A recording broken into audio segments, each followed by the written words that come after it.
and ever-changing views, and computer terminology. Commodore reviews. Are you keeping up with the Commodore? 'Cause the Commodore is keeping up with you.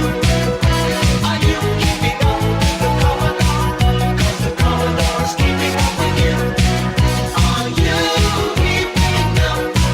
'Cause the Commodore is keeping up with you. Are you keeping up? 'Cause the Commodore is keeping up with you.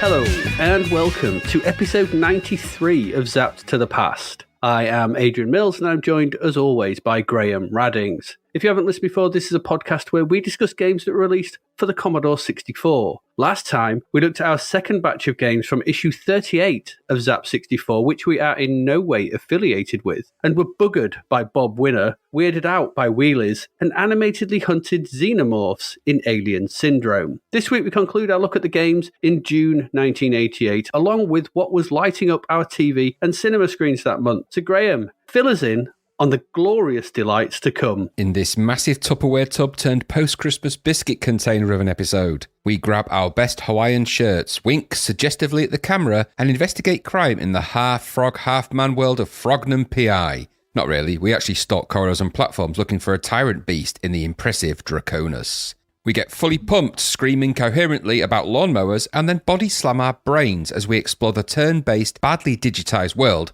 of Microleague Wrestling. We save on gasoline, annoy the hell out of Lord Humongous, and just walk away from the side-scrolling car crash nonsense of Road Warrior, and get an overwhelming case of the drearies in the good-looking but samey Gutz. Are there just extra dry shortbread biscuits left in your post-Christmas biscuit collection? There was in ours. We also see if 3 is indeed the magic number as we once again help Matt Tracker and the Mask team defeat the baddies in Venom Strikes Back. We shave our legs smooth and head into the gorilla-infested dungeons looking for IP infringement in the dubious Gothik. We further explore the run and poke genre, this time with added gremgin in the pokey and annoying Northstar, before finally slipping into our best denim vests, tying a red bandana around our heads and grabbing a baseball bat as we prepare to punch and smash our way through a rescue mission in Target Renegade. A man-frog driving a Ferrari is indeed impressive, and so are some of the games this month too. But are they as impressive? That's the question. Glorious. Glorious. Yeah, we've done that joke before. I should change these intros. Glorious. Glorious. Yeah, so this should have been out. Hopefully you enjoyed Battle of the Pilot. Yes. If you listen to it, because you'll have listened to that by now. Illness and COVID and stuff's got in the way, and so things have been going on. It's been a crazy Christmas. Moving house. It has. COVID. It's just been all over the shop. So we're kind of back. So if I don't sound my usual chirpy self, that's probably why. I'm still suffering a bit. It was more gold, frankincense, and grrr this Christmas. It's more gold, frankincense, and phlegm. Just so much phlegm. I'm pretty sure I won't be very happy with that. What, baby Jesus? Here's a box of phlegm. Oh. It's one of those baby sneezes. So what it's been like. Baby cheeses, yeah, some baby bells. Yeah, it's been pretty grim, but it is what it is. It had to catch me at some point. Yes, the dreaded vid. It was, yeah. I was always really good at Blue Boy when I was a kid. So, I was always good at avoiding stuff. So it's taken over 2 years. So it got me in the end. Yes, it gets everyone in the end. It does. And, I felt like everyone was a dramatic sound then. Dun, dun, dun, dun. Too much Space 1999. Absolutely. But my face was non-committal and rather bland. Yeah, so you're not allowed to react. You're not. All right. Okay. Should we do some games? Because I think it's time. We've got a few to get through. How many have we got today? Is it 8? I think it's 8. Yes, it's 8. 8 today. 8 games. Loads of stuff to get through. Right. Let's crack in then. So let's get on with this, and let's get on with this fast.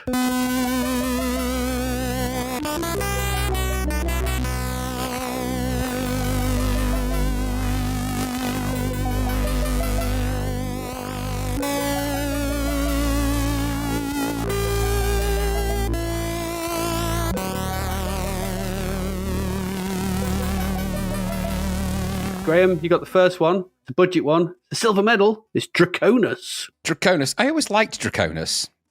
Just wanted to set that out there. I never played it, so. Well, it's funny. I remember getting it, thinking, wow, this is quite interesting. It's $2.99, so it's a budget game, as you say. 92%. Not bad old score either. This is from Zeppelin. It was coded by Kevin Franklin. He did Cybex. amongst did. many others. Yeah, he did. And graphics are by Michael Owens. He did Zybex, He did. amongst many others.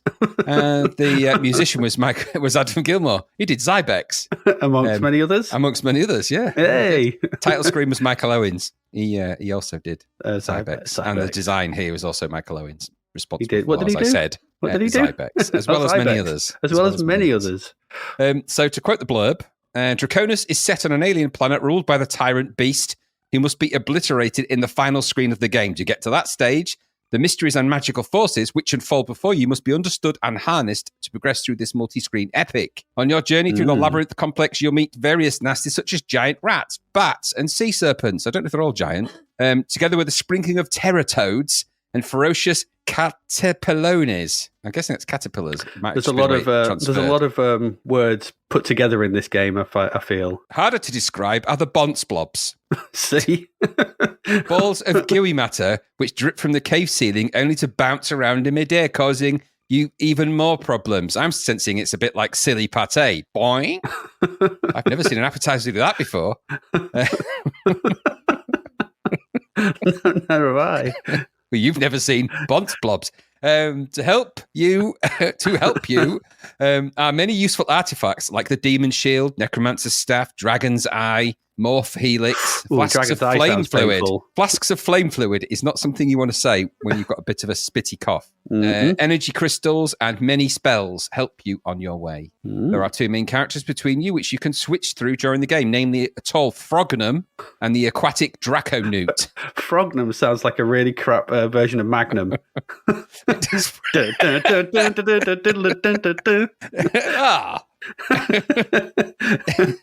Yeah, he'd be frog at the top and not human at the bottom. It's like, but still in a Hawaiian shirt. yeah, as he pulled up in his expensive Ferrari, just a frog head. You're like, oh, God. And Higgins was like, what the hell is you?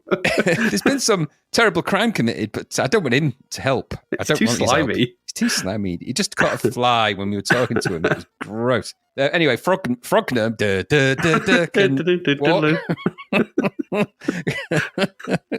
Frognum can walk.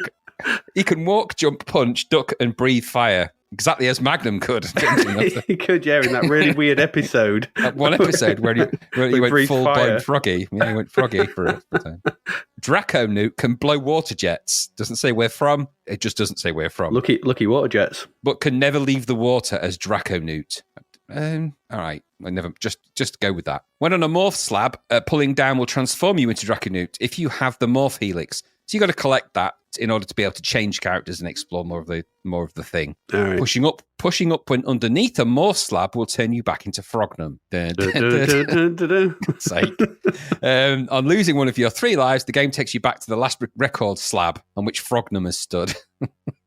Can't think of it now without a Hawaiian shirted frogman. I'm very sorry. I'm very, very sorry. It just came to me. Backgrounds such as spikes will touch you. They'll kill you if you touch them. Never mind touching. The screen shows the magical items ranged along the side with the energy scrolls to Frogum on the top and Draconute at the bottom. During play, you can pick up flasks of flame fluid, as I said, each flask holding enough for 10 good blasts. And energy packets, which will put your energy right back up, depending on whether you are Frognum or Draconute. If Frognum falls too far, he will lose energy, and it says in the instructions, may be killed. I can tell you, he will be killed. He will fall in half, like a weak Frognum man. So Draconus then is an arcade platformer where the player gains control of Frognum, a beast similar to a dragon. He's kind of a dragon. Is he a dragon frog? A frog dragon? I have no idea what frog he was. Man. He's a frogman. He's something. And as I've said, that's the mission. You got to destroy the tyrant beast. It's essentially a sort of fairly simple gameplay in this, actually. You've got to just explore loads of different screens and incinerate stuff and find stuff. And it's your choice whether you decide to dive in, get into your swimwear and go for a swim if you can find the helix to change you into in and out of Frognum. So there's some nice presentation to the Draconus, actually. Considering it's a budget game, it looks more expensive than it is, I think it's fair to say. There's quite a nice feeling to it. It looks nice. There's no denying that, really. Some really good, nice backgrounds in it, I thought. Very Sacred Armor of Antiriad inspired, to say the least. Oh, Cauldron 2, a little bit of that kind of style. Very palace looking, actually. The controls are okay, I think, once you get used to them. And the main screen, essentially, is where you play out the game with a little bit of UI.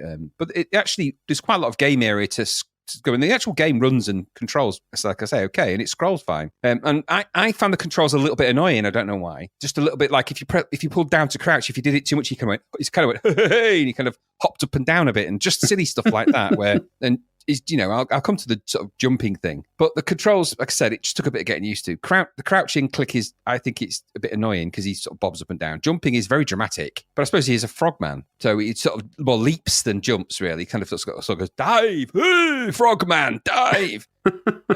So it's a bit of a dive, and so the movements seem a bit more grandiose than the grand confined quarters of the game sort of allow. So it feels like sometimes you're over moving for the small area that you're in, which is always in these games. You need finer controls, really, because that can get quite annoying when you're trying to jump up platforms and you sort of bounce off them and you ping all over the place, and silly stuff like that happens. So even though you're sort of in caves, they do feel kind of a caves on, I don't know, caves, what is it, a cave dungeon type environment, I guess. Yeah. It still feels crowded and small. The whole thing isn't dissimilar, actually, in a weird way, to Nodes of Yesod. Just more lizardy, more froggy, because you're going around different flip screen environments. Yeah, so it harks back to Underworld, doesn't it? Yeah, it's that kind of vibe, and there's mileage in that kind of game at this budget price. So there's already, there's a bunch of games like this, and so it's not doing anything, crazy dramatic, but it is quite a nice premise. It's kept simple. Not terrible, this game at all, I don't think. At £3, there's a lot of game in it. Lots of places to explore. A couple of game modes, so you've got more dynamics. It reminded me of another game that we played way back when you dived into a pool and I couldn't get out again. I couldn't remember what it was. It was Richard Darling game, one of the first ones, or maybe not Richard Darling, but it was way back. Camelot Warriors? No, before Camelot Warriors. It was a really early one we played, but it was a budget one, I think. Anyway, I don't remember. But in that one, because you could turn into a diver and you could dive into the water, but I couldn't dive out of the water. I couldn't get out once I was in. It was really annoying. But anyway, it's a bit like that kind of game. You go explore, you dive, you go swim in, you frog them, solve crimes, getting them Ferrari now and again. I didn't see any of that in this. Raise your eyebrows suggestively at the camera. Yeah. It's just never going to have the same impact now in my mind. I'm going to see a frog-headed man. So, like I said, £3, plenty of game, lots of places to explore, more game modes, things to do. It doesn't feel crazy punishing. Aside from starting at the beginning screen, or if you don't get to one of the plinth things, then that could prove to be a bit frustrating. But in a game, if you bought this game and bought into it, you'd be mapping this out and you'd be figuring out where things were, and you'd maybe take your time with it. There is a flow. It does feel polished, and the music and sound effects I thought were really good in this. We've used this many times, used the Draconus music in the podcast as interstitials and everything. Mm-hmm. So it's been used many times. I really like the music. It's got a really melancholy feel to it. It's kind of sad. I don't know. The life of a frogman is obviously not as easy as you might want it to be. So this is something of a quiet dullness, perhaps, in its gameplay. That's one of the things I didn't like about it. Wandering around gets a bit frustrating if you're not into it eventually, and the link between objects and objective seems a bit easily lost in this. So, at the end of the day, that the idea of the game is to get rid of the, what do you call it? Get rid of the, I've even forgotten. Get rid of the tyrant beast. That was the name of it. But as you go around picking up the objects and moving stuff and breathing fire and stuff like that, it gets a little bit, impossible mission-y, and that sort of, you kind of almost forget what the end goal is a little bit, because it doesn't remind you often enough that you're on a journey of a type. A lot of these games seem to fall into that trap at the minute. Anyway, I think maybe after a while you'd forget what the whole deal was, and maybe you wouldn't. I don't know. Maybe you would. I think if mappers are going to be into this, because mappers going to map out there, they're going to love it. Mm-hmm. And I did like it. It is a strange melancholy that's hard to pin down, but it is kind of there. It's got sad and overtones to it. I just don't think the life of a Frognum is, or a Draconu is all it's made up to be. With the sad kind of themes, I guess it's just not. It's an interesting premise. It's a decent game. Good graphics are good. Sound is good. Everything's there. It's a budget price. I don't know that 92% is a little bit high for something that is very formulaic, but it's been a lot better than some of the other guff we've had recently that have tried this sort of thing. So at £3, it's a bit of a goer, I think. It's worth your time to revisit that one, I think, to see what it's like. It's not terrible. It's not amazing, but it's not terrible. And now I can't think of Magna without thinking of a frog person anyway. What did you think? I'm sorry to have ruined that for you. I didn't watch a lot of Magnum, but now it's just going to always be Frognum. Frognum. Ribbit. A slow-paced, it's a slow-paced flick-screen adventure, isn't it? It sees you play as either Magnum or a Draconus. I thought there's quite a lot to like about it. Not the visuals are nice; they're very good. Yeah, they are. It's Good. The flame animation's good, isn't it? Yeah, it's all good. I mean, it's got a nice, obviously playing it on a LED monitor, it'll look a bit sharp, but I can imagine on a CRT telly back then, that blending would look a lot nicer. So I think it would look a lot nicer back then. And it's got a decent title screen and tune. It's all the presentation around it, nice title screen and everything. It's all good. Controls are simple enough. 2 methods of attack. Pace of the game, at least to a more considered arcade platformer than we've usually seen. Because it's a bit slower paced, isn't it? It's a bit more... Yeah, it's more thinky. And there's elements, like you said, of Antiriad in this, but there's things in this that I did like. If you die on your way somewhere, enemies stay dead. So there's screens when you go back through them. True. You don't have to fight. Like in Antiriad where you're just constantly bothered, and it was one of the things being annoyed. And sometimes you'd enter a screen and you couldn't avoid getting hit. This is like, no, once you've cleared a couple out and you've sort of cleared the way, if you die, then getting back there is fairly easy because everything's dead. And I think that's quite a nice, that shows some nice sort of affordance to the player because you don't have to fight through the waves of enemies again and just get to the same point again, but you've lost the same amount of energy and blah, blah, blah, the same thing. So that's quite good. And I thought that the actual variety of different enemies on different screens was impressive as well. Yeah, it's not all the same good. stuff. Good animations. Yeah, also good. The guy who gave us Zybex along with many others. It's another quality budget title. For £3, I think this once again shows quality and value far in excess of most full price titles that are attempting to do something similar. And we've seen quite a few of these, but I think this guy's onto something. He clearly knows what he's doing, and he's making these games in these styles of stuff, not original per se, but they just work and they're good and they have a high production good quality. Versions of the things that they aim to be. So this is another good one. I would say I think it may be not fully our cup of tea, but I think the 92% is earned because of the presentation. I think the quality of the game that's there, there's the amount of game that's there. I think it's fully deserving of that amount, even if it may be something that I sort of admire rather than probably enjoy. I think it's the right way to say it. I'd go with that. So yeah, good stuff. Nice opener. And certainly good. Better than some of the crap full price shit we've been seeing recently. That's for certain. Yes, it is. So yeah, Draconus. Dun dun dun dun. That's our first one. Let's get into our Ferrari and drive away, and maybe hopefully our next game will be just as good. And our next one is, it's a disc only, £15. This is Microleague Wrestling. So, Microleague Wrestling. This comes from Microprose originally. It's the first officially licensed WWF, as it was back then, World Wrestling Federation, before it got, taken down by the pandas. So, including all your favorite wrestlers like Hulk Hogan, Randy Macho Man Savage, Mean Gene Okerlund, Ted DiBiase. Did he have a nickname? Yeah. He was the $1 Million Man, was it? I have no idea. I don't know. Ted DiBiase, $1 Million Man, yeah, he was. I am not the person to review a WWF wrestling game. I recognise names, but about it. Jake the Snake Roberts and Ravishing Rick Rude. Yeah. That's about it. Yeah, watch these titans of authentic grappling action face off in a digitised, turn-based wrestling game. Yep, that's right. Turn-based wrestling. Turn-based. And digitised in POG form at that. Anyway, this was released over here by Microprose, as I said, but originally comes from Microleague Sports Association, developed by Rydell Software Productions Incorporated and Subway Software, which consists of Michael J. Rydell, Arthur J. Aspromatis, and Remington Imin. And the digitized imagery was provided by Video One. I don't know who those people are. I've never read those names before. I hope I never hear of them again.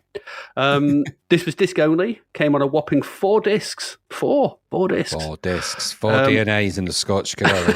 Absolutely. But the extra discs are just there for the extra fighters and fights. I'll explain it all in a bit. If you just want, but essentially, if you just want Hogan versus Savage, and let's face it, who doesn't? You're good with just disc 1. When the game loads and the crappy, jaunty music and logo is finished, and that was pretty crappy, the way that it sort of tries to sort of whatever that bit where it comes on, it's like I was like, just don't do that. Don't. Especially when you're complete with plenty of screen glitching. So get used to that. The raster dots all over the place. Like, all you've got on is a bit of crappy screen and some text. What are you doing? Anyway, you get some options which allow you to fight as the wrestlers loaded in, or you can load another disc for different fights. Each disc is preloaded with a single fight as far as I could see. So you're limited to who could fight whom. You can't do mix and match. It's basically who's on that disc is who's fighting. I think that's right, isn't it? That's how I found it. Yeah, that's the way I found it, yeah. Yeah, I don't think you could sort of load in DiBiase versus Hogan if you wanted one of the discs. No, I never got that impression. No, so it's just basically this disc is this, disc is, and that's that. So pick your fights. If you press 1, it gets you to the options, and there's lots of them. You can choose your control method from keys to joystick to mouse. For reasons. The best way to control a wrestling game, mouse. Turn-based wrestling at that.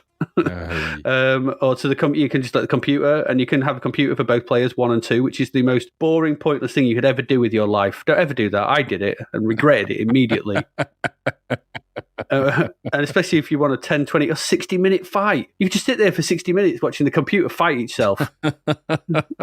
It's just don't do it. We're telling you this, so don't ever do that. No. Once done, you get to name the arena. So Calibos Arena was born, and the game loads in the intro sequences. So here we get some digitized pre-fight verbal sparring from both fighters. It's just essentially, you remember the bits before the fights in WWF where they'd have a go at each other. Oh, I'm going to take Hogan down. What he said about so-and-so, it's that. But just in a single digitized image with some text at the bottom, and maybe a couple of extra images as well. It's pretty crap. Then we get digitized intro sequences, which I laugh my head off at these, complete with some crappy music from about 1983, it sounded like. These are awful. So once all that's done, we get into the fighting itself. So the screen itself at this point is split into 4 segments. The largest of these is the digitized image of the fight itself. To the left, and this is at the top and top in the middle. To the left and right of this are the moves players 1 and 2 can select each turn. So you've got like a list of moves. Below that is a bar, which represents your dominance of the fight. And on either side of this bar is a number showing how much damage each fighter has taken.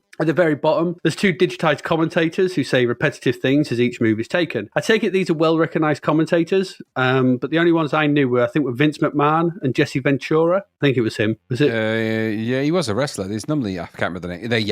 I think he popped up as a commentator on disc 3, I think it was. I think, he but was. I think the other one was calling him Vince, so I presume it was Vince McMahon. He's the only guy it would I know. be, because he now owns it all, I think. But, yeah, he does, yeah. The rest were just digitized faces to me, and it didn't mean anything, because she didn't tell you who they are. Anyway, each turn, each player selects a move from the options available, and these are set up in kind of 4 categories. So at the top, you've got basic moves like kicks, punches, so on. More advanced moves, then you've got more advanced moves like knee lifts and clotheslines and things like that. Then you've got the signature move of the wrestler, and there's finally a block. So you select one of these, and either the opposing player, so if you're playing against a person, or the computer will decide their move. You select them. You can see what each other's doing, so you just do whatever you want. And then the computer will decide who has come out on top. For reasons I could never ascertain. I did read somewhere that certain moves beat certain moves, but I don't understand what beats what. There seems sometimes something, I don't know. And basically there's a little box underneath the moves, and it'll just say success in one of them. And that means that your move has worked. So what happens then is you'll then enjoy the spectacle of some frames of digitized action as you or your opponent's winning move is carried out, along with some commentary from the commentators. You'll then get a reaction shot of the crowd. Damage will be taken, dominance of the fight will shift a little, and you get to choose again, and so on, and so on. And so someone has barely any energy left, and someone, whoever it is losing, gets pinned to the floor for the count of 3, and match over, and that's it. And that's it. This is essentially turn-based wrestling. This also came out for the Amiga, the Atari ST, and on DOS. And it seems this C64 port is another in a long line of those titles that really just shouldn't have been. I can only imagine. This shouldn't have happened. I had a look at the other versions. From a visual standpoint, the Amiga is a standout. It looks by far better than any of the others. The ST one's terrible, and so is the DOS one. But the Amiga one actually does, the digitized stuff is quite good. But the blurry, brown, pixelated mess that is the C64 version shows that this should never have been attempted. I mean, that opening shot, I thought my digitized images had crashed. That opening shot of the crowd and the sort of arena. It's just, I was like, what is that? Oh, is that the ring? What's that? I don't know. It's just terrible. I guess it works as intended, if this is how they intended to, but turn-based wrestling has all the thrill of having your toenails pulled out one by one for me, and then to see each move start off with a gurning digitized Hulk Hogan looking like he's about to give a blowjob, that was about it for me. It was awful. I played through a few rounds of this, but found it all incredibly unsatisfying and bafflingly low quality all the way through. There's more screen glitches on this than any other game I've played. Even Wizardry better than this all the way through. There are more, even on the title screen, there's just a logo and some music. There's just loads of them flickering away. I didn't get it. I didn't understand this. I didn't understand what the thought process was. A thoroughly pointless exercise. I guess it could appeal to hardcore fans of WWF itself, and I suppose the C64 has got a large user base in America, so I can see why, get a C64 version made now, because with a disk drive in Americans, they probably lap this up, maybe. I don't know. I give this 3 rectum rumblers out of 3, and that's not a good thing. That's all I can say about this. This was terrible. This was really bad. Boring, blocky, glitchy, ugly, painful to listen to, dull, arse. No, this was not a good game. And for 15 quid, this got 60%, well, 59%. Bloody hell. That's being incredibly generous. Incredibly. I mean, it's not Lee Enfield or Wim Bobner bad, but it's not great. What about you? What did you think? What did I think? I think 59% is a bloody stupid review score for something like this. I get what it's trying to do. I do. Kind of capture the tone and feeling of a wrestling match using that digitized visual. I get the idea of it. It isn't what happens, but I get the idea of it. Ambition and all that, blind ambition. And I suppose the best thing I could say about it, because I don't disagree with anything you've said, and I have not a lot more to add. It's an interesting take, and I think on other systems that had the ability to play video mini clips later down the line, this would probably have worked. This might have worked. It reminded me of a very crap Philips CDI type game. Yeah. That kind of idea. Now, they're them early DVD type games, where there was that horrible pause when you selected anything. And it just reminded me of, if you imagine with one of them on a Commodore 64, you're not far off exactly what you've got. Everything in it's just stupid. Slow, stupid. It's just, watch a wrestling match on TV. Because it's way better. If you like that kind of thing, if you're into that, then this isn't going to offer you anything. It's a very expensive way of... I mean, the idea is, I suppose, that if you're a fan of one of the wrestlers that you can choose from, then selecting, whether they do a kick or whatever, and seeing in 2 frames of blurry Digio vision, maybe that would fill your boots. I don't think it would. I don't think, they're pretty vociferous about how the wrestling is conveyed, from my understanding of the fans of the WWE as it is now. So I don't imagine that they're taking kindly to this. Very, very proto early DVD type game, if you ask me. Like a Dragon's Lair. Imagine if Dragon's Lair was done this way. Yeah. Exactly. And it's not that, it's that kind of idea, isn't it? Fortunately, someone went, should we do Dragon's Lair like this? And then they went, no, never. Not doing that. And they didn't. No, they didn't. Somebody didn't say that. There wasn't that reality check. So this sort of 2-frame, simple, digitized still thing, when you do see the moves, they don't look like the moves in wrestling. It doesn't capture the movement. It's like looking at someone's bad photo collection.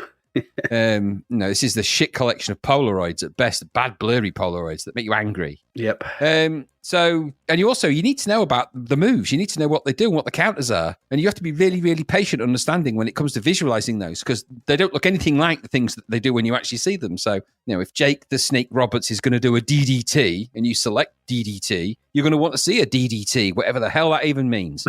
But you ain't going to get it from this game. So in all, for 15 quid, it's just lame. This is no fun. No, this does not make wrestling fun. What a crazy thing that this is.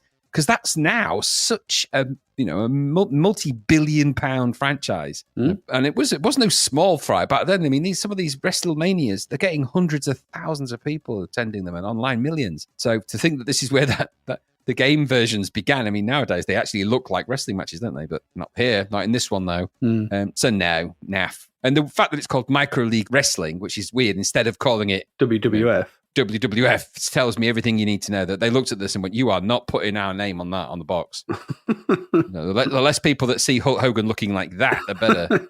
Yeah, probably. So no. And I quite like the wrestling back in the day.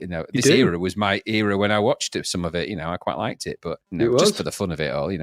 I wouldn't like anyone to think that I took it seriously. I didn't, apart from when I broke my own bed trying out the moves, which was a stupid thing to do. Never do that. No, don't ever do that. Really, don't ever do that. But no, naff. I didn't like it. There's better wrestling games, and that's not saying a lot because the ones we've played have all been a bit crap. But it's better than that. That's not very good. It's just bad Polaroids. Do not a game make. Goodbye. Goodbye. No, they don't. No. There we go. That's Microleague Wrestling. Pointless and crazy turn-based digitized wrestling. Who needed that? Nobody did. Let's move on quickly. And Graham, you got the next one. This is Road Warrior. Tell us all about the Road Warrior. Well, let me tell you first off, Humongous is not going to be happy with this. I've written the very same thing. He's not. Lord Humongous, there's not a lot of information on Road Warrior as well to find. I know it's a CRL game. Oh, God, again, yeah. But it's not on Lemon, so I couldn't find out a lot about who in CRL was responsible. It doesn't matter. It's just CRL. It's by them that did it. Anyway, it's not a big game to discuss, really, this. Every year, there's a vicious biker gang in town and they have a race. You're fed up of them, so you decide to get in your car and become the road warrior. All right? That's it. That really. You got to drive along the road, shooting bikers or running them over. Keep an eye on your fuel, because if you don't kill a certain amount and then stop for fuel, you get killed. You do. And that's it. That's it. There's no real story to it. That's it. That's the story. The game is viewed from above your vehicle as you control your speed, steering with the joystick, fire button fires your cannons, or does it? The screen shows, apart from your vehicle and your road, your speed, fuel score, and how many bikers you got to kill. I found the opening screen for this a scroll text nightmare. The names of the vehicles bounce left to right. Yeah, it's tiny road warrior graphic. Then you've got the cars that you can choose from, which there's 4. Then each name of those inexplicably just bounces left and right, left and right, left and right. And then below at the bottom of the screen, there's 3 more scrollers going across the bottom of the screen at different speeds. And the discordant and quite horrific main theme chokes the SID chip to death before your very ears. It's like by the end of that, the SID chip itself is tapping out. It's like, no more now. It's unpleasant on the eye and ear. Digitized tap out. The 4 vehicle types. The 4 vehicle types you can choose from is the Sport 5 010456. Catchy. The Tinkly Winker. Why? The open top tub and the typical usual one. They're not my names. That's the names that are in the game. By the way, there is quite a nice opening loading screen to this as well. And that's the only thing that's worth thinking about. Mm-hmm. So they're all displayed on this side and top down, so you can choose. No other discerning information present at all. So you've got no idea what benefit each of these cars have over another, really. No. I didn't see any indication. Selection is indicated by a flashing arrow, and you'll want to do this quickly before the music gives you a migraine. So you won't want to dilly-dally, fiddle-faddle too long on that screen. No, you don't. The game itself is a side-scrolling race, or of a sort. I don't think it's a race, really, isn't it? What you call it, a side-scrolling thing. Nightmare. At the top of the screen, you've got your current speed and MPH and your quantity of gas below that. Well, think about an enlarged and slow spy hunter on its side, going left to right instead of bottom to top, and you've got the gist of this, pretty much. Bit zoomed in. Below that is the score, number of lives, and the number of things you need to kill. Pressing spacebar seems you would just simply arrive at a petrol station where nothing happens whatsoever. Nothing. So I just pulled up. I pressed spacebar. I didn't really know I could do that. I just pressed spacebar. I was like, nothing happened. I'm like, all right, okay. Not sure that was working. The music that plays in-game is equally as annoying as the main title of theme. Indeed, this game is horrible, plain and simple. Spy Hunter wasn't perfect, but it is now 4 years old and as a concept pretty dated anyway. So this weird side-scrolling variant is not only out of time, but totally out of its depth. There is nothing to this that a full price can warrant. It's just dreadful. Maybe, and if I'm being kind, maybe the graphics are okay. Maybe. The cars you control they're all right, I guess. They're well shaded, but they kind of look stupid. But all right, they're the better. If I'm going to try and find something good in this, then they may be okay. But the game has no sense of speed to it, and the cars float instead of actually drive, so they just float like spaceships, because that's kind of really what you're in. It's a side-scrolling shoot-em-up with less purpose and no clue as to what you do, really, with it at all. So they clearly bolted together a load of bits of code, thrown together in the classic CRL tradition that we've come to know and loathe. There's nothing, because if this was a shoot-em-up, it would be crap, but it's not quite. If it was a racing game, it would be crap, or a driving game, it would be crap. It's just not very good at any of those things. No sense of speed, no sense of anything. I want to focus momentarily also on possibly the stupidest game design decision we've come across in a while. In this game, you are on the left of the screen in the main. If you speed up, the top and bottom details move faster and you move marginally more to the middle. The bikes, or targets for you, also scroll in from the left, which makes them next to impossible to shoot or avoid because you can only shoot forwards, especially if you slow down. Why would you choose to make the items scroll in the game from behind instead of coming from the front towards you, like every other shoot-em-up type game in the world? So everything seems to come from behind you, which means it's just stupid. Stupid that. I know that in Spy Hunter they come from behind you in Spy Hunter, but Spy Hunter's a bit zoomed out, and bottom to top that logic kind of works. It just doesn't work here. You've also got things that you can also drop oil and stuff behind you in Spy Hunter, so you can attack them from you behind. got none of that in this. Yeah, there's just no purpose to this. I don't know. Just make them come from the front. I think if it's a road, there could be two parts to the road, isn't there? There's the part you're on. I don't know. It was just stupid. They didn't think of that. It's just really, really, really, really, really stupid. This is a crap game. It got 13%. Humongous tells you to walk away, and I agree with him. For the first time ever, me and Humongous are on the same page. So yeah, don't play this. Don't. It's rubbish. What did you think? Well, I did play it. I wish I'd listened to you. Did anyone want a horizontal Spy Hunter in 1988 with oversized cars and a strange stopping for gas mechanic? No. Nobody said those words. No. And Humongous didn't need the gas. I remember being alive back then. I don't remember anyone asking for that. It's got that CRL look. It also has got that CRL pointlessness. And after about 2 minutes of play, you realise this is all there is to it, and it feels completely devoid and empty of challenge and enjoyment. As you said, the graphics are okay as they go, but they don't really fit. They look a bit... This is called Road Warrior, and they look like sort of ice cream vans. It's all jolly and nice. There's nothing Warrior-esque about this. There's no... Pink Yeah, cars. it's all, soft and bouncy and cuddly and nice and everything. There's nothing Warrior... Can you imagine if those cars were in Fury Road? They'd be popped. They look like they should be popped. They look like they do. They look like they're sort of like, inflatable cars. They do look like that. Yeah, dirigible cars. Yeah. Yeah.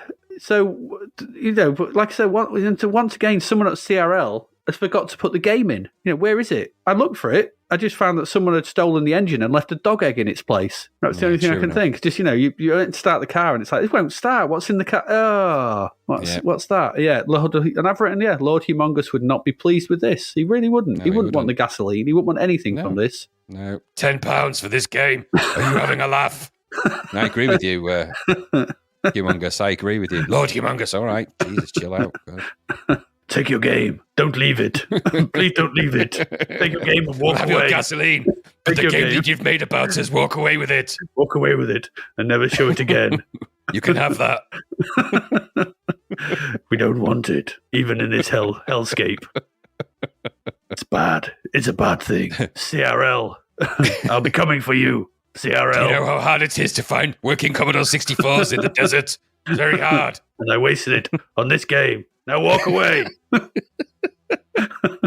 Yes, he would not be happy. He isn't happy. He's not happy, and with good cause. Yeah, Road Warrior is crap. Really bad. Pointless. Just empty. Just an empty shell of a thing. Just bizarre. £10 as well. £10. Stupid. I don't know what CRL have stolen Melbourne. I mean, Melbourne House have gone the way of the dodo at this point, aren't they? They're dead. So CRL have been sucked into that vacuum of crapness. They have. And you know that for a fact that they're all trapped in there with a gang surrounding the building going, just exit the building. Come on out. We need to talk to you about the game you made. I bought it. And they wouldn't take it back at Boots. They wouldn't return it. They wouldn't believe that it wouldn't They load. told me to walk away. The man behind the counter was very stern. Can you imagine? Imagine it'd be like talking to each other in the CRL office. Just have a look. Is he still out there? Oh, God, he is. He's still out there. He won't go. He's never going to give up, And it's -2 and he's just wearing metal underpants. For God's sake, the guy's tough. Someone go out there. You go out there. Go on, go out there. Give him. Take him something, anything. Yeah. Awful game. Let's leave that one alone and move along. We've got one more left. Right, one more. One more.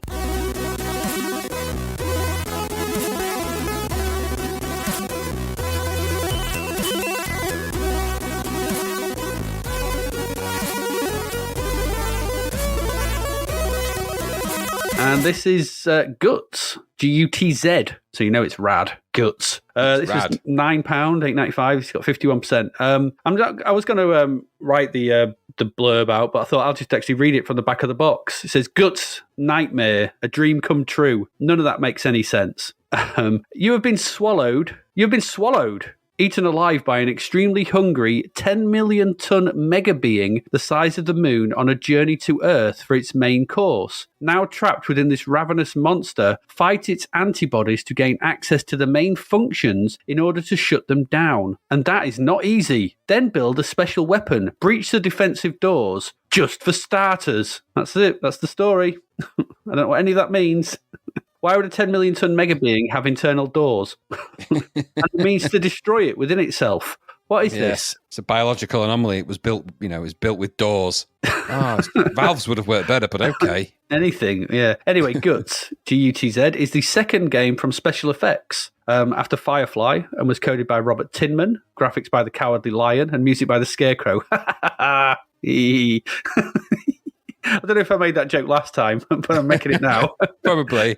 And I like you most of all. It never gets old, I don't remember. Anyway, sorry, graphics are by Paul Finnegan, music by Fred Gray, and this was published by Ocean. Trapped inside a mega being, you must fight your way out. And that's kind of it. There's a good loading screen, followed by a decent title screen. So it's nice presentation, this. Good presentation. Some options to play with keys or joystick and with music or sound effects. And aside from that, you press fire or press number 3 to start the game. When the game starts, you're presented with what looks a lot like Alien Syndrome. This really does look like Alien Syndrome. Only I think it's a bit better visually to start off with. It looks nice. This looks like a really good game. That main sprite is really nice. It's presented in the same sort of pseudo 3D top-down look of Alien Syndrome and Gauntlet. It's got that sort of slightly looking down from the back and you know what I mean. It's hard to describe that view, that sort of three-quarter view slightly. So it looks like that. And in this as well, so the good thing about this is the scrolling as well follows you smoothly. One complaint we had about Alien Syndrome was that scrolling was too slow. This is nice and fast, keeps up with you, you keep nice and central, it's all good. The music by Fred Gray does get annoying pretty quickly. I would suggest switch to the in-game sound effects because these in-game sound effects are really good. Nice and varied. There's lots of decent sound effects going off, so switch to them. It's a much better game. That in-game sound tune gets grating quite quickly. Your main sprite is well drawn. It's a well drawn animated dude who runs about, and so it's good. You've got that sort of 3D look, so running in all directions. It's nicely animated. It looks good. Its perspective is all good. Its size is good. It's animated well. You can't shoot though when you start off. So a quick tip. Head down for a bit. You're in this sort of maze-like character. If you head down for a bit, you'll see a circle on the wall. If you go up to this and hammer fire, this actually picks up your first gun or picks up some ammo for the first gun. You can't shoot until you get that. So go get that first of all. It's a strange game, this, the way it sort of works and the way it kind of plays out. Because at first it seems quite empty, but there's more to this than actually seems at first. There's other ammo types for your weapon. You can find them. Essentially, look for these kind of circles on the walls. And if you run up to them and if you press fire and you haven't got the ammo, you'll get a different kind of ammo type. Unlike Alien Syndrome, you don't know. You kind of have to learn. It doesn't actually give you any indication of what ammo type you're going to get. It could have done with a letter on it, like it did in Alien Syndrome. But you get things like a small bowl, bowlers. You've got they're like a sort of spinning stick with two balls on either end, so you can fire them. Yeah. Your main ammo is like a bouncing ball. And there's things like that. So there's other discs, there's firing discs, there's about 3 or 4 different types of ammo, and all of which of these they do different damage to various enemies. You are beset at all times by loads of enemies, and different types of ammo do different damage. So you're gonna need to pick and choose your ammo and get the right one. So from this point on, once you start, you've got your ammo and you're running around. The mission is to basically just traverse the level, find the exit, which is somewhere to the far right, because it's a maze. Essentially, it is a maze that you're in, and you just got to find the exit, which is off to the far right somewhere. So you're wandering up and down, left and right, and trying to find your way through these mazes. It's much bigger than the screen. I don't know how many screens big it is, but it's quite big. And so you can wander into dead ends and monsters, and there's all kind of stuff like that. And you basically just got to find the exit. There's 16 levels to fight through, but I'll come to that in a bit. The screen is split almost 50-50. So the game takes up the top half, and the UI is at the bottom, and that has your score, the high score, the number of lives represented by helmets, your present energy above these helmets, and a display showing which of the 16 current areas you are presently in.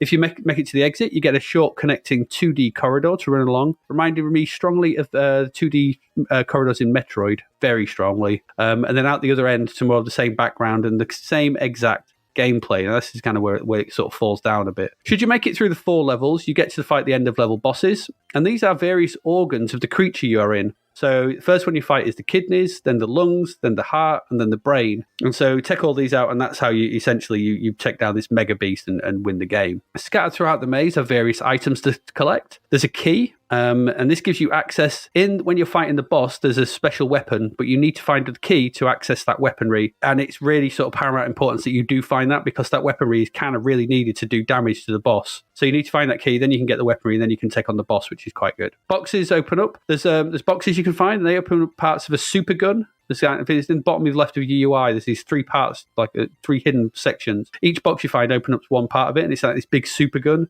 I never got all 3 parts, so I don't know exactly what they did. I don't know if you did, but I never found all 3 boxes. So I'm hoping it's just some big old super gun that you can use for a period of time. There's also a map to find. Because you don't get a map to start off with. So you find this box, says M on it, and if you find that allows you to press space to view an aerial map of the section of the maze you are in. So that's quite handy because the maze is quite tricky to navigate at times. So having a map to go, right, and it also shows the location of objects on it as well, and that's really handy. So again, it's the first map piece, or the first map that you want to find, it's down. Just keep heading downwards when you first start the game. You'll find your first ammo, and if you keep going down, you'll find the map as well. These are essential if you want to get anywhere in this game. So that's all good. There are also helmets to find, which act as a shield, and they lower the level of damage you take when hit by aliens. There are also crystals to find as well, which allow you to fire constantly for a period of time. So, 16 levels, good graphics, nice sound effects. Lots of weaponry and power-ups to find. It only got 51%, so this is a barely average game. Why is that? Why was it, where's it going from? So in Zapped, the review, they stated it gets repetitive, and it does. That's the problem with it. The backgrounds are all pretty much the same. You just get a color palette switch at the end of every, you get to the end of the 4th level, you get a color palette switch. So it goes from a sort of browny, grey color for the first one to a bluey color in the second one. I didn't get to the 3rd set of monsters. This is quite a hard game, but I killed the first boss and got to him, and it changed to a blue, but it's the same design. It's just a color palette switch. It's just more the same running and gunning through mazes. Even with the switch of ammo type, it never feels particularly strategic. You often find yourself trapped in narrow corridors with enemies impervious to the ammo type that you actually have. And so to actually get through them, you just got to run into them and take damage to progress. This is annoying as the collision detection is quite wide. It's not on your side. So you'll be hitting things and I'm not near that. I shouldn't have hit that. So whilst it's good for the bullets you fire, it's not good for you because half the time your bullets are not destroying the things that you're shooting at. So that's a pain in the ass. I thought the mazes also felt a little aimless. There's very little to distinguish them or get your bearings. You should be given that map from the get-go. Really, it shouldn't be something you have to find. Just give me a map. It's already hard enough trying to find your way around without having to sort of head off and find the map as well. On the first couple of goes, I didn't find the map. So I was just running around like a headless chicken. Having to find it seems punitive and unhelpful. Just give you a map. Just give you a map. It's not going to make this game easy. It just helps. Yeah, so it's not like it solves the game for you. So whilst this looks and sounds, effects-wise good, it soon falls afoul of a real lack of variety and becomes something of a chore to play. I got past the first boss once and then instantly died and felt no real compulsion to try and get any further. It seems to be a thing with Robert Tinman games that they look the part, but they just need a tweak here and there in how they play. He did iCups, he did Honor Tiles, UFO. They all had something there, but just like that final gameplay pass to make an okay game great. I mean, I understand that some of those were rushed because of the Odin Telecom deal, and this looks like it did have more time spent on it, but this is proof of the adage that less is more, because there's a lot here, but it doesn't feel in any way, shape, or form as good as Alien Syndrome. The mazes are more harder to sort of find. Alien Syndrome feels more player-friendly. It's hard still, but it feels like you've got a chance with it because there's the map bits you can always go and find. It doesn't feel like a pain in the ass to play. And the other thing with this is it doesn't feel like you're in a monster. It just feels like you're in a cave. So I don't know that's C64 graphics, but you could have made it look like you're in a monster, so it could be more bioorganic or something. It needed to feel more gooey and less sprawling. And I think this would have helped the game maybe from just okay to a whole lot better, perhaps. It just gets a bit samey, and it's a shame because I think the core mechanics are there, but I think it's just running around a dull maze at the end of it, and it suffers as well from too many enemies. Needed less of them and be able to shoot them because it's still tricky even to get past some of them. But have the odd one or two that need a special weapon, but not section you into places where you just can't get past them and you just get damaged. That feels annoying. So yeah, I can see why this got 51%. I think it's nearly there. It's an average game, I think, all the way through, which is a bit of a shame because there's some really good elements to this, but it just don't play that enjoyably and gets a bit boring after quite quickly, which is a bit of a shame. What about you? Yeah, I mean, I'm not going to add loads to what you said. I agree. I'm not a big advocate of the running around a large maze finding stuff type game. This isn't a bad one of those. It's not bad. And it's got nice, I think the graphics are quite nice. It's just that sameness that eventually starts to really get to you after a while. Yeah. It starts to feel like a trudge when you go through the first level, you go through the first corridor, you get to the second one, it's just more of the same, and it's more of the same, and it's more of the same, and it's just a bit galling. The main sprite I thought was okay, reasonably well animated. The scrolling is very good. It's a good play area too. There's plenty of space in the game. The colours are a bit on the bitty side, the sprites. Weird purple and cyan UI. I don't know about that, but music was okay for the title screen, but annoying and repetitive for the in-game. It drove me a bit crazy. Those aren't good combinations. Annoying, repetitive gameplay and music at the same time. No, it's not. Right. And it doesn't help.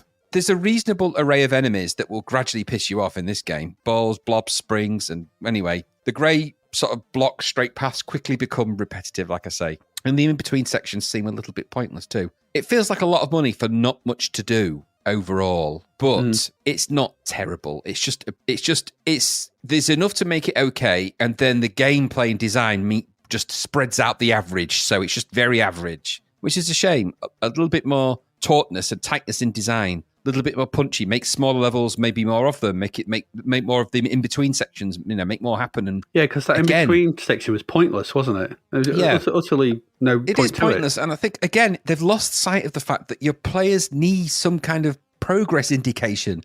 Make it feel like they're getting somewhere with some indication of that. Not just nowhere and then more of the same. Nowhere and then more of the same. Nowhere and then more of the same. It's just, in the end... I went through maybe 3-4 levels, and in all fairness, I'm not 100% sure that I wasn't still really. They all look like the same level. Yeah, exactly. I could have just been going in a big loop, and no. In the end, I was like, I need something. I need something to change here. I need something new in this to really keep me involved, and I wasn't getting it. 51% in Zapped. That's actually pretty much bang on. This is a game that's design averages it out to be 51%. When if that had made it tighter, that score would have gone up. So yeah, it's a bit of a shame. They're a good team, the people who make this, but it hasn't quite worked for them on this occasion. So no, not a game I enjoyed, but it's not terrible. I have to say again, we've played terrible things. Road Warrior was terrible. We've seen terrible things. We've seen things you people wouldn't believe, and Gutz is certainly not terrible in that league. It's just distinctly design average. There's nothing great about it. So yeah, exactly. Play it if you want to, but don't expect greatness. No, it's the comparison between Alien Syndrome, which is 6 levels, and that's what you want for this kind of gameplay. Yeah, yes, tight, punchy, and that's it. Here you got 16, and it's like you give someone the same amount of butter and a massive piece of bread and a small piece of bread. Yeah, I was actually thinking more like, if you made the film Predator and made it an 18-hour exploration of the jungle, it's not as much fun as a 90-minute film, is it? No. So I just go to bread and butter. Well, each to their own. Each to their own. I'm actually thinking about having a sandwich now. I keep putting these things. Have a sandwich. I'm very easy influenced today.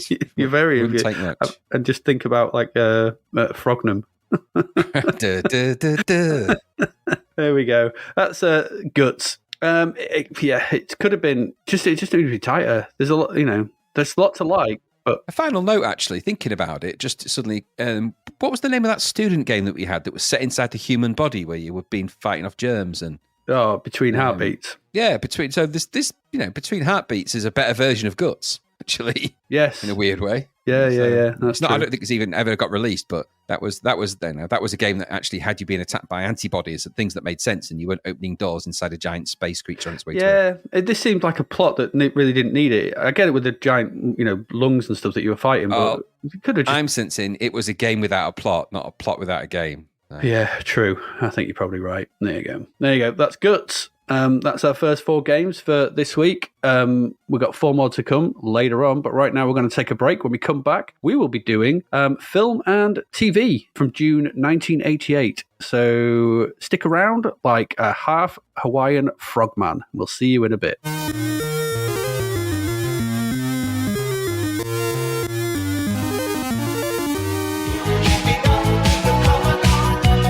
This is a spotlight, Graham. A spotlight on a book from our sponsor, David Hearn. And that book is Ruminations of a Wayfarer, Parts 1 and 2, Reboot. That is more of a mouthful than manoeuvrable armed computer humans. Indeed it is. It's a space opera in the style of Wing Commander 3, and it's about 50p on Kindle, or $1 Australian, And do you know what? It's 700 pages long. What, an Australian dollar? Seems like a lot, that.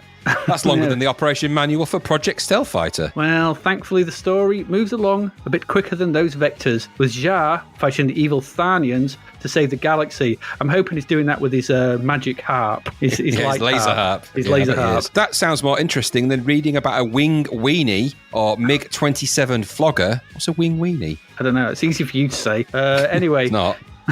Hang on. I don't know what's going on. Anyway, in between taking on the aliens, robots, and the most evil enemy of all, not Ninek, but his own government, he still finds time for a game of mercenary escape from Targ 6. Well, that does it then. As the mayor of Targ, I must endorse this book, Ruminations of a Wayfarer, available at Amazon or Kindle, much cheaper than a Dominion Dart, I tell you. Are you keeping up with the Commodore? Yes, the Commodore's keeping up.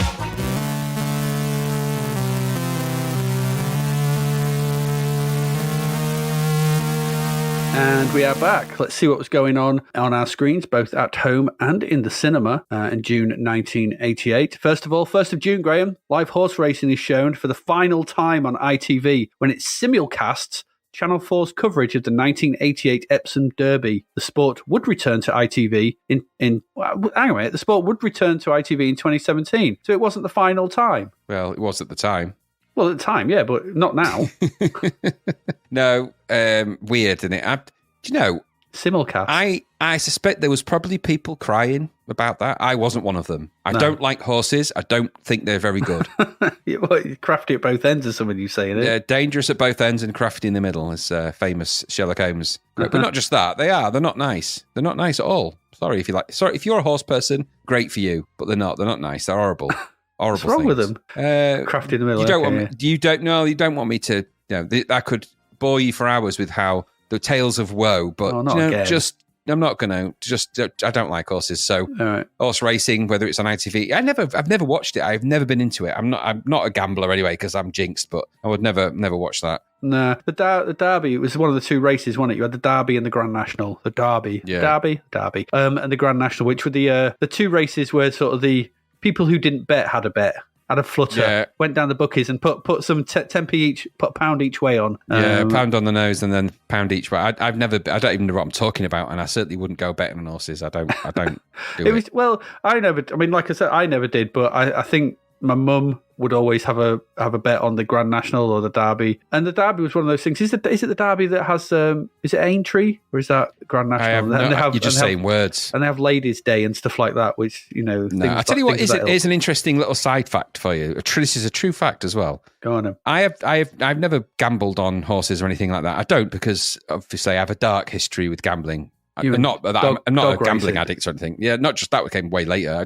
I never win, so it's no point. Anyway, when I was working way back in a place where you sold nuts and bolts, where it's a very exciting job, I needed money for a guitar lead for one of our band practices, and I didn't have the money to get the lead that I needed. And so Sean, who worked there, said, well, why don't you give me, what money have you got? I gave him the couple of pounds that I had. He went, look, I'll put this on a horse for you and I'll get you the money to get a lead. And he did, and he won. And so he gave me the money and I went and got a guitar lead I needed. So, that was good. But I didn't place that bet, though. No, if you'd have placed it, then you'd have owed them the guitar lead probably, and you'd have been hung by the it. horse's head would have fallen off or something. It would have been. Ended up in your bed late that night.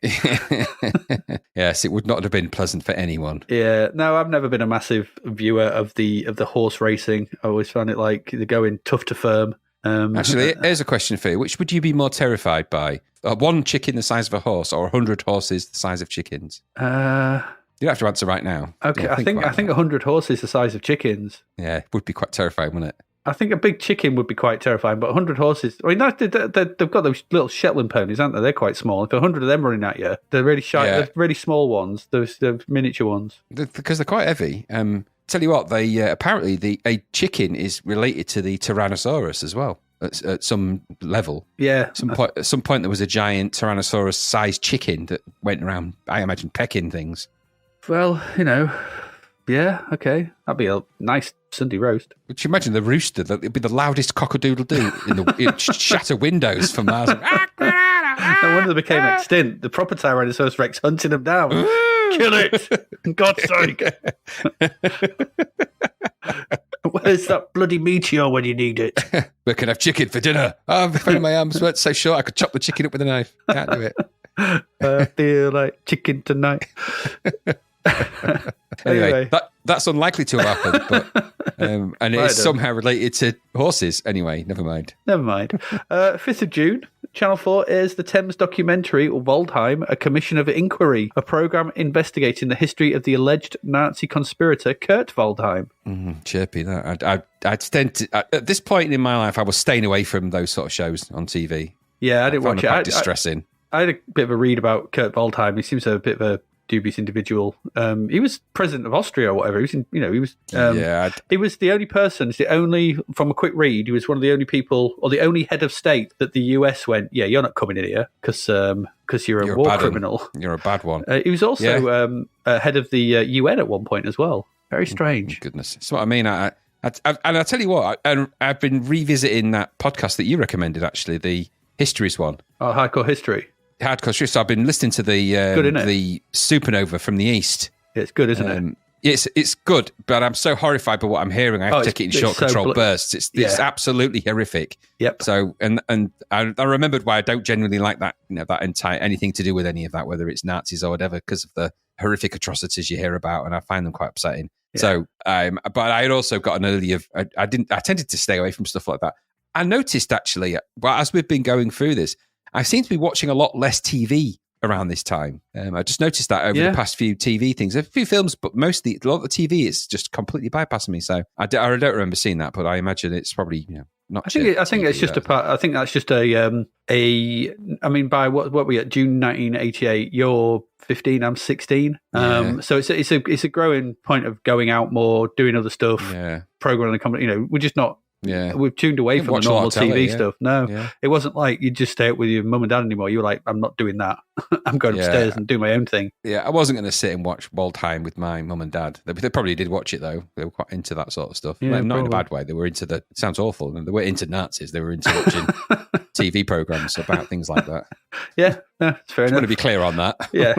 Just so it doesn't get taken out of context. Yeah, there's no any contextual crazy on that. No. 11th of June, the Nelson Mandela 70th birthday tribute concert is staged at Wembley Stadium, London. It's broadcast to 67 countries worldwide to an audience of 600 million. In the UK, it was broadcast on BBC Two. You'd think it'd be on BBC One, wouldn't you?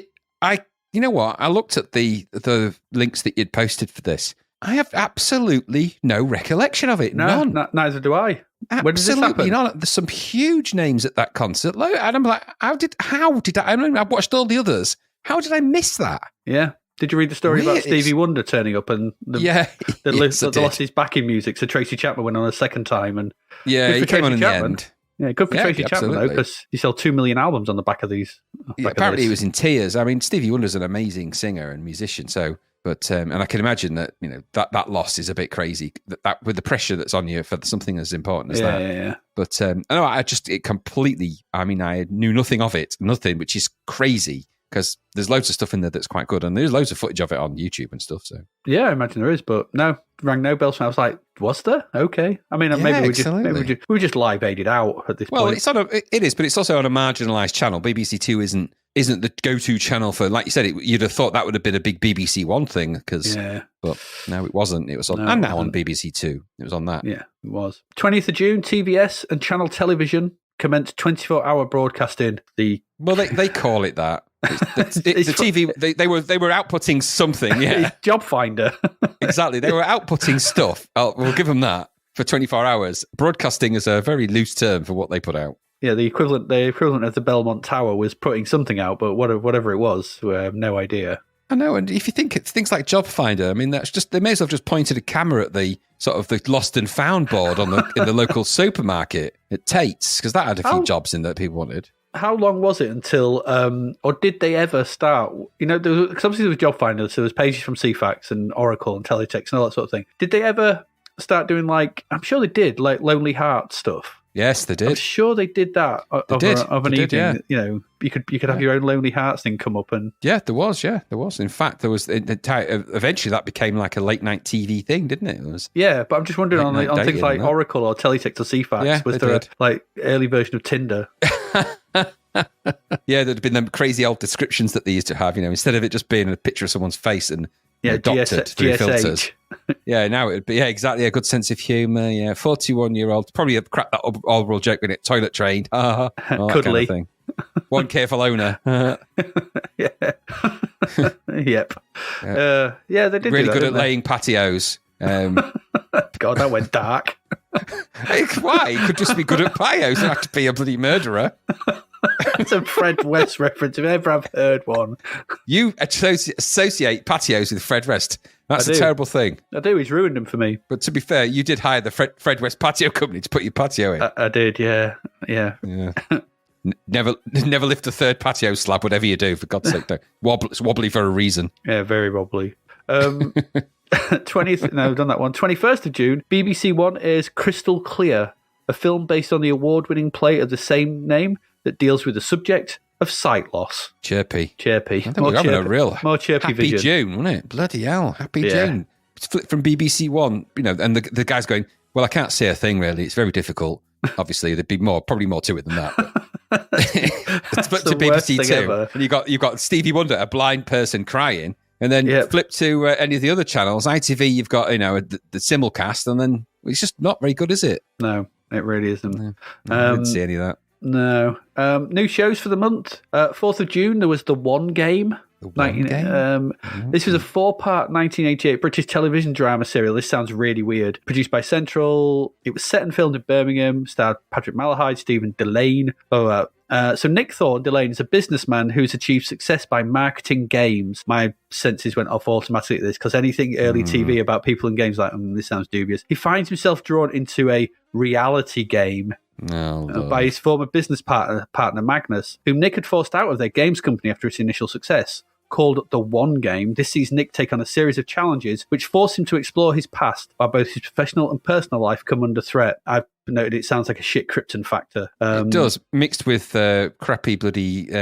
it's got a sort of a Scrooge sort of vibe to Yeah, it. but filming took place in the winter of that. The production aimed at a surreal rather than a fantasy atmosphere with an emphasis of only including narrative elements which could occur in real life. What does any of this mean? Writer John Brown worked an Arthurian theme into the scripts with the idea that the story is about what would happen if Arthur said to Merlin after he'd helped set up the kingdom, "Get lost, I don't need you anymore." With Nick Magnus as Arthur and Merlin, respectively, images such as a knife thrown into water and a woman's hand rising from a lake were likewise based on the legend of Excalibur. The theme songs, Salen Dola, and other incidental music by series composer Nigel Hess built on the use of Celtic mythology by incorporating Welsh-sounding gibberish. Now, that's from Wikipedia. I didn't write that.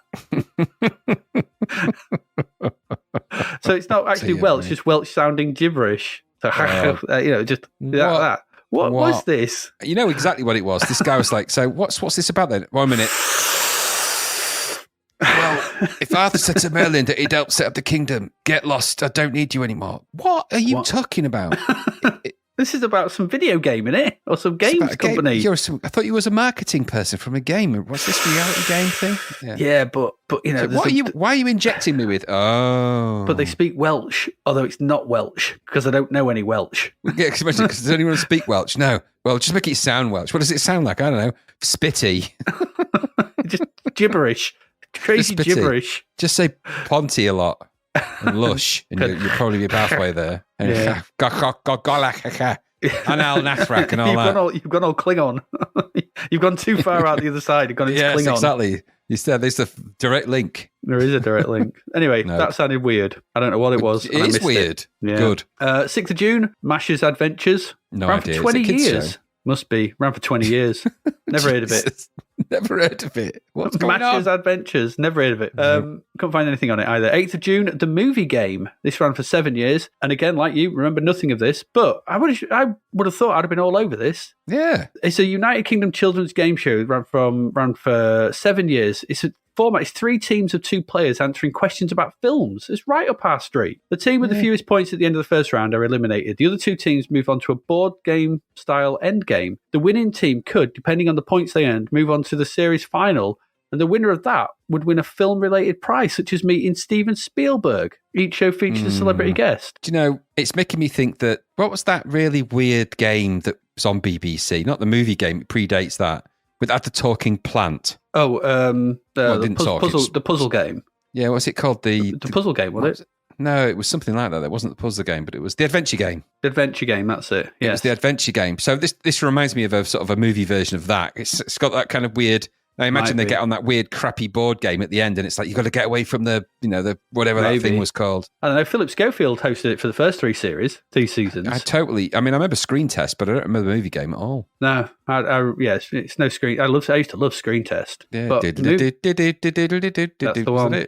Yeah, loved it, but I don't remember the movie game. I think maybe it's just I'm 16 and just not watching kids' telly anymore. Yeah, that's exactly it. Exactly it. By this point, videos. You're getting a lot of videos at this point because we were watching. By this point, I'm watching things like Day of the Dead. Exactly, that's what I mean. And so there was a lot of scheduled pirated video going on. Yeah, there was. We were terrible for that. 9th of June, first aired here, ran for 10 years. Married with Children. You loved this. I did love it. This. I did. I liked it for lots of reasons. Christine Applegate was several. That was amazing. Yeah. I remember that being a reason. So, and it was quite funny, and it was quite crude. They tried to take it off the air. I mean, it's a pre-Simpsons in a weird way. Yes, it is. Yeah, it's the early douche dad, isn't it? The idiot dad. Yeah, totally. But it was quite challenging for it to be on. It was a Fox show, wasn't it, in the US? Which is, you wouldn't say those words now without spitting. But it was a Fox show. It was controversial because of some of its themes and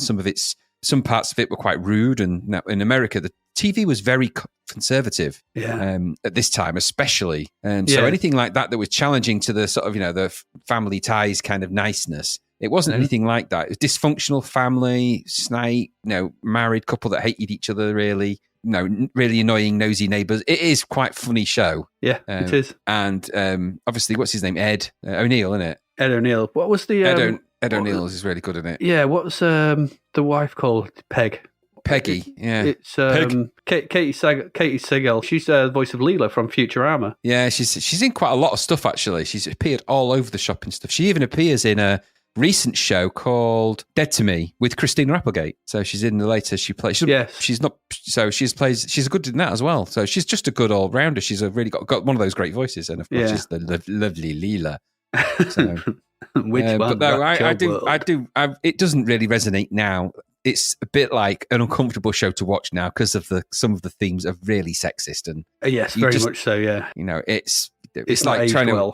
No, it hasn't. It'd be like sitting and trying to watch In Sickness in an Elf or something like that. You just can't watch them now. It's just not possible. No. You can't watch them. And Married with Children, there's some episodes that are funny, but not for those reasons. And he is always the dumb idiot in it, and I think that's often lost. He might be a belligerent, stupid, sexist idiot, but he is an idiot, and he is treated that way by everybody, and he only ever really comes good because of his snidey stupidity. Yeah, and I think that's it is lost in it a bit. That he went on to play the dad in Modern Family, didn't he? He did. Yeah, he's good. He's actually pretty good in that as well. Yeah, he is. Yeah, but you can see that's kind of an evolution of that kind of character a little bit, I think. Yeah, it is. It's almost a granddad version of that character. Yeah, and he appeared in a film as almost the same guy as well. It's a bit like an Uncle Buck type film. Yeah, I can't remember what it's called now, but it was basically Uncle Buck with that Ed O'Neill in it, playing a guy that has to take a kid from school back home for the Thanksgiving or for Christmas, I think, and the kid hates him, so they end up having a massive dust up on the way, and loads of stupid stuff happens, and the kid runs away. And what was it? Can't what it's called now, but yeah, he's really good in that as well. And that's actually a film I'd recommend you track down. There's some really funny moments. Little in that. Giant. Is that Driving Me Crazy? I think. Driving Me. I've got his. It's Driving Me Crazy. Don't think it is. 'Cause it's not in his list of films. It was called Driving Me Crazy here. It was called something else over there. I don't know. Anyway, but yeah, so track that down. It's quite good, and he's good in that, and he plays the same guy essentially in that. And he's also in Wayne's World, of course. He is in Wayne's World Makes 1 a little and 2. cameo in Wayne's World. Yeah, makes a little cameo in that. So He does, all yeah. good. That's good. 9th of June, same day, Tumbledown Farm. Nope. No. No. 12th of June, The Storyteller. I got this mixed up. I thought this was I'm the storyteller, and my stories must be told, but it's not. This is the series retold various European folk tales, particularly ones considered obscure in Western culture. It was created with a combination of actors and puppets. This was Jim Henson. The framing device had an old storyteller, but John Hurt, sitting by a fire, telling each tale to both the viewers and to his talking dog. Yeah, It's a realistic-looking puppet, but brown and blonde Poodle Pointer, performed and voiced by Brian Henson, which acted as the voice of the viewers, was written in a language and traditional style in keeping with old folk tales. I remember it vaguely because I remember seeing John it Hurt, because because I remember John Hurt sitting by the fire, and I remember the dog. Yeah. So, and anything Henson, normally it's going to get some airtime somewhere in my life. So yeah, bound to. It's like Fraggle Rock in it around that time. Oh, I love Fraggle Rock. And I really like the recent Muppet show that was on as well, the most recent one, Muppets Tonight. I thought it was hilarious, that, but it's just me. Fair enough. It actually was just me because I don't think anyone ever liked it. I didn't even know there was one. 19th of June, A Very British Coup. I remember the name, but I don't remember anything of it. I had to looked it up and what the story was, and I was like, nah, it rings nothing to me. Based on a book, changed the ending. It's something to do with nuclear power plant going wrong and change of, it's whatever it is. It's a British sort of drama about politics based on a book. Not my cup of tea. Nah, not mine either. If it was called A Very British Poo, I probably would have watched it. Or if it was about like a load of pigeons living in a loft, A Very British Coop. It probably has. Someone has done that. I'm sure of it. You're very British, pigeon. I know. I'm having your sugar. Get out, you dirty sky rat. If you went out, as we often did, went to the cinema on the 10th of June, you could have watched Overboard. Could have. You could have. I didn't. This is Kurt Russell and Goldie Hawn. She's right. Yeah, I think it is where they met. Yeah, they married later. And they're still married. Yeah. Yes, they are. I have seen it since. This hasn't aged well. And there's actually there's a recent remake of it, wasn't there, where it was the woman kidnapped the man. This is a film about kidnapping and gaslighting in it. It is, essentially, yeah. He lies about, he traps her on a boat, doesn't he, or something? I think she gets knocked out and loses the memory, and when he rescues her and sort of pretends that she's his wife and mother to his 3 kids. That's right. It's like, that's not good. Yeah. That's kidnapping. You get arrested for that kind of thing. Yeah, she's quite horrible, isn't she, in a normal persona, but she's nice in a non-memory persona or something like that. Yeah, it's a film about, realising the error of your ways. And he lives in like a DOS house, doesn't he? Yeah. I think, did he live in like a boathouse or something? I can't remember it. It's that long ago since I saw it. That's the kind of film you'd have taken your girlfriend to see. I didn't have one, so that never happened. No, I didn't have one at that point either, sort of thing. But if you did, you'd take her through and watch her through gritted teeth. You'd be thinking, "Go on, Kurt, pull out a gun and do some Snake Plissken stuff." And I would never have gone to see that with Gary, ever. He'd want to hold your hand, and that's never something you'd want. No, never gone to see. I've saw many films with him, but not that. Thank God. Not that one. No. No. Same day, you could have gone and watched Hello again. And this rings. I have no idea. Shelley Long. Yeah. Yes, it's in the Shelley Long films. If it's not Money Pit, I don't want to know. Yeah, well, that's the only one I remembered from. I remember seeing the video box for Hello Again on the bloody shelf at Blockbuster all the time. That's why I remember half of these films. I don't remember what the film's about, but I remember the boxes. But yeah, so no, not my cup of tea. These kind of very American comedies. What's this about? A suburban housewife chokes to death and is brought back to life by a spell cast by her wacky sister. Yeah, if you imagine an 80s film and all the hairstyles that come with it in fashion. I can imagine quite a bit.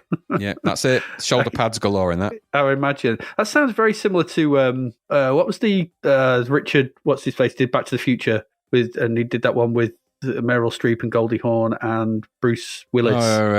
Death Becomes Her. Sounds a bit similar-ish. Yeah, similar actually. They drink the liquid in that from the who's the famous woman who's the sort of witchy woman in that? Meryl Streep.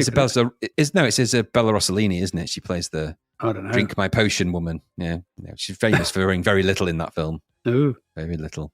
What's his name? Who did? I forgot his name completely. Robert Zemeckis. Robert Zemeckis, yeah. Week later, on the 17th of June, you could have gone and watched Shy People. Just generally? They don't like it. They don't like being watched. That's why they're shy.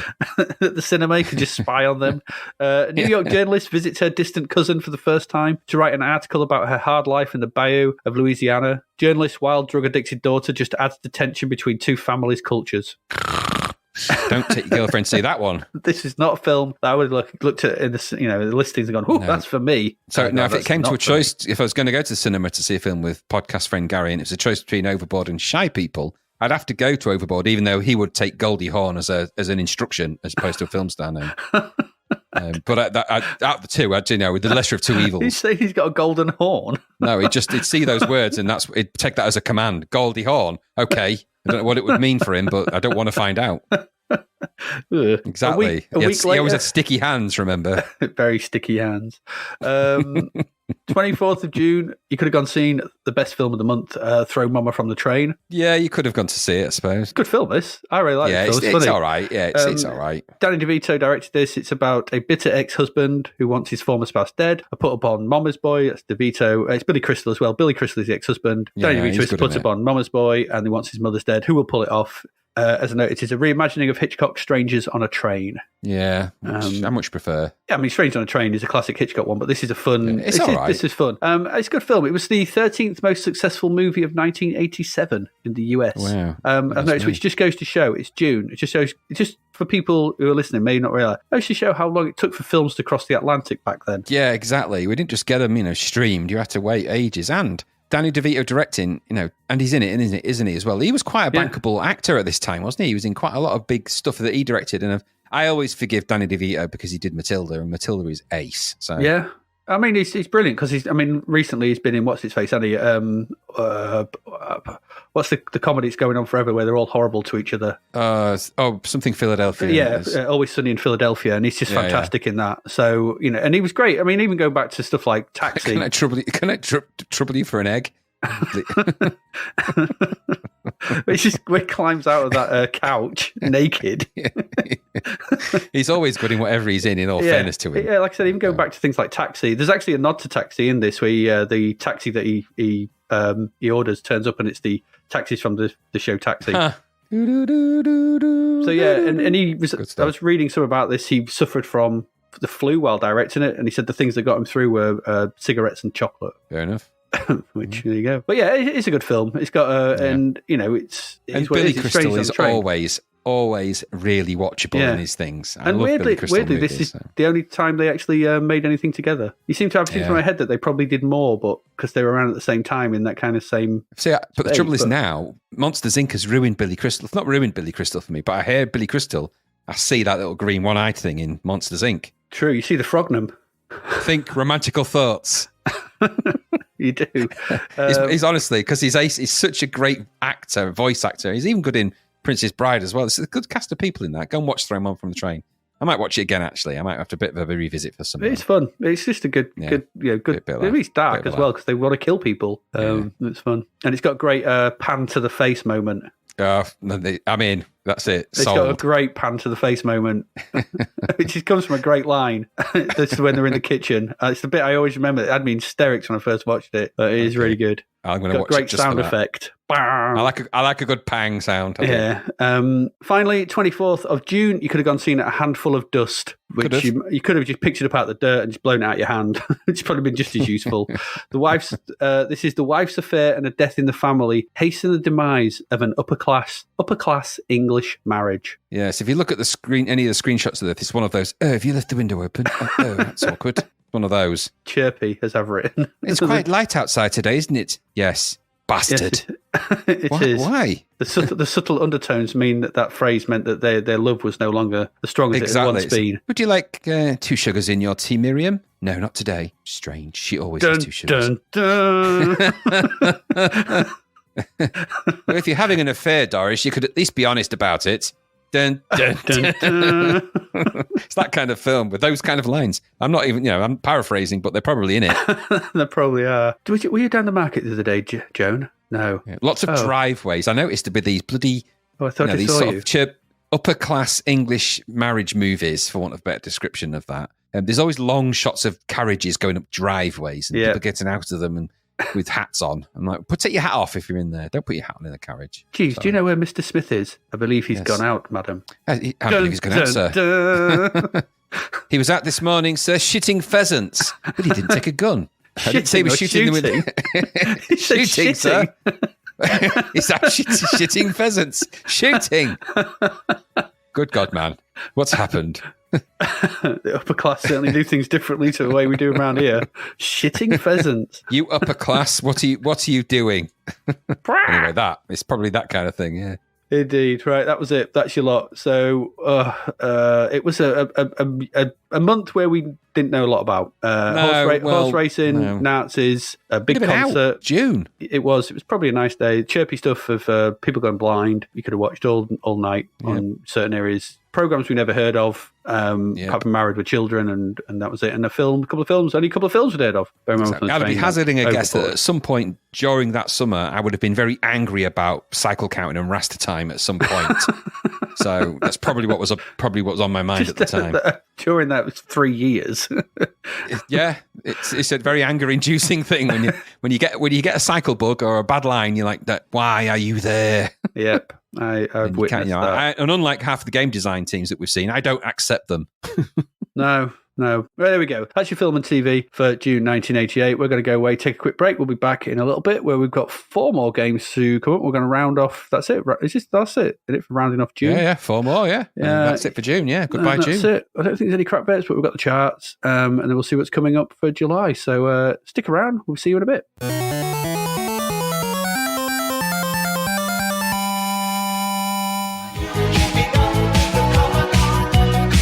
A shout out, Adrian, a shout out for David Hearn's novel, Escape from the Commodore 64. Out now. In it, watch as the hero tracks down the band members of Dire Straits and makes them play Molecule Man. What? Sorry, that's my work in progress book. Dave's novel is all about Sarah trapped inside a Commodore 64 with no way out. Well, why would you want to escape? Mandroid, Mac, Masters of the Universe, and that's just the M's from the last few podcasts. Oh, shoulda. Well, thankfully the games in the book are better, with Sarah and the other players trapped in the bread bin, having to escape from the likes of Paradroid, Law of the West, Boulder Dash, Impossible Mission, and even Bruce Lee himself. And Mercenary, don't forget Mercenary. There's a free chippy tea for tourists this month. I always forget Mercenary. There's a good reason for that.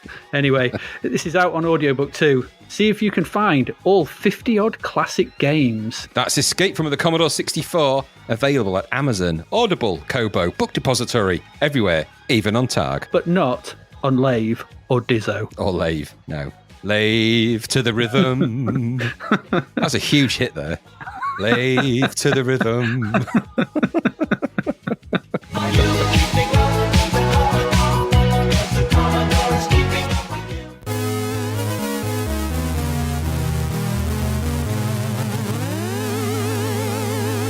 And we're back for the last section of June 1988. Graham, you're going to take us straight in and tell us all about Venom Strikes Back. Yes, Venom does strike back. Okay, Gremlin again. This is the third Mask game. This is coded by Mark Charles Rogers. Is that 3 first names? It's a triple barrel.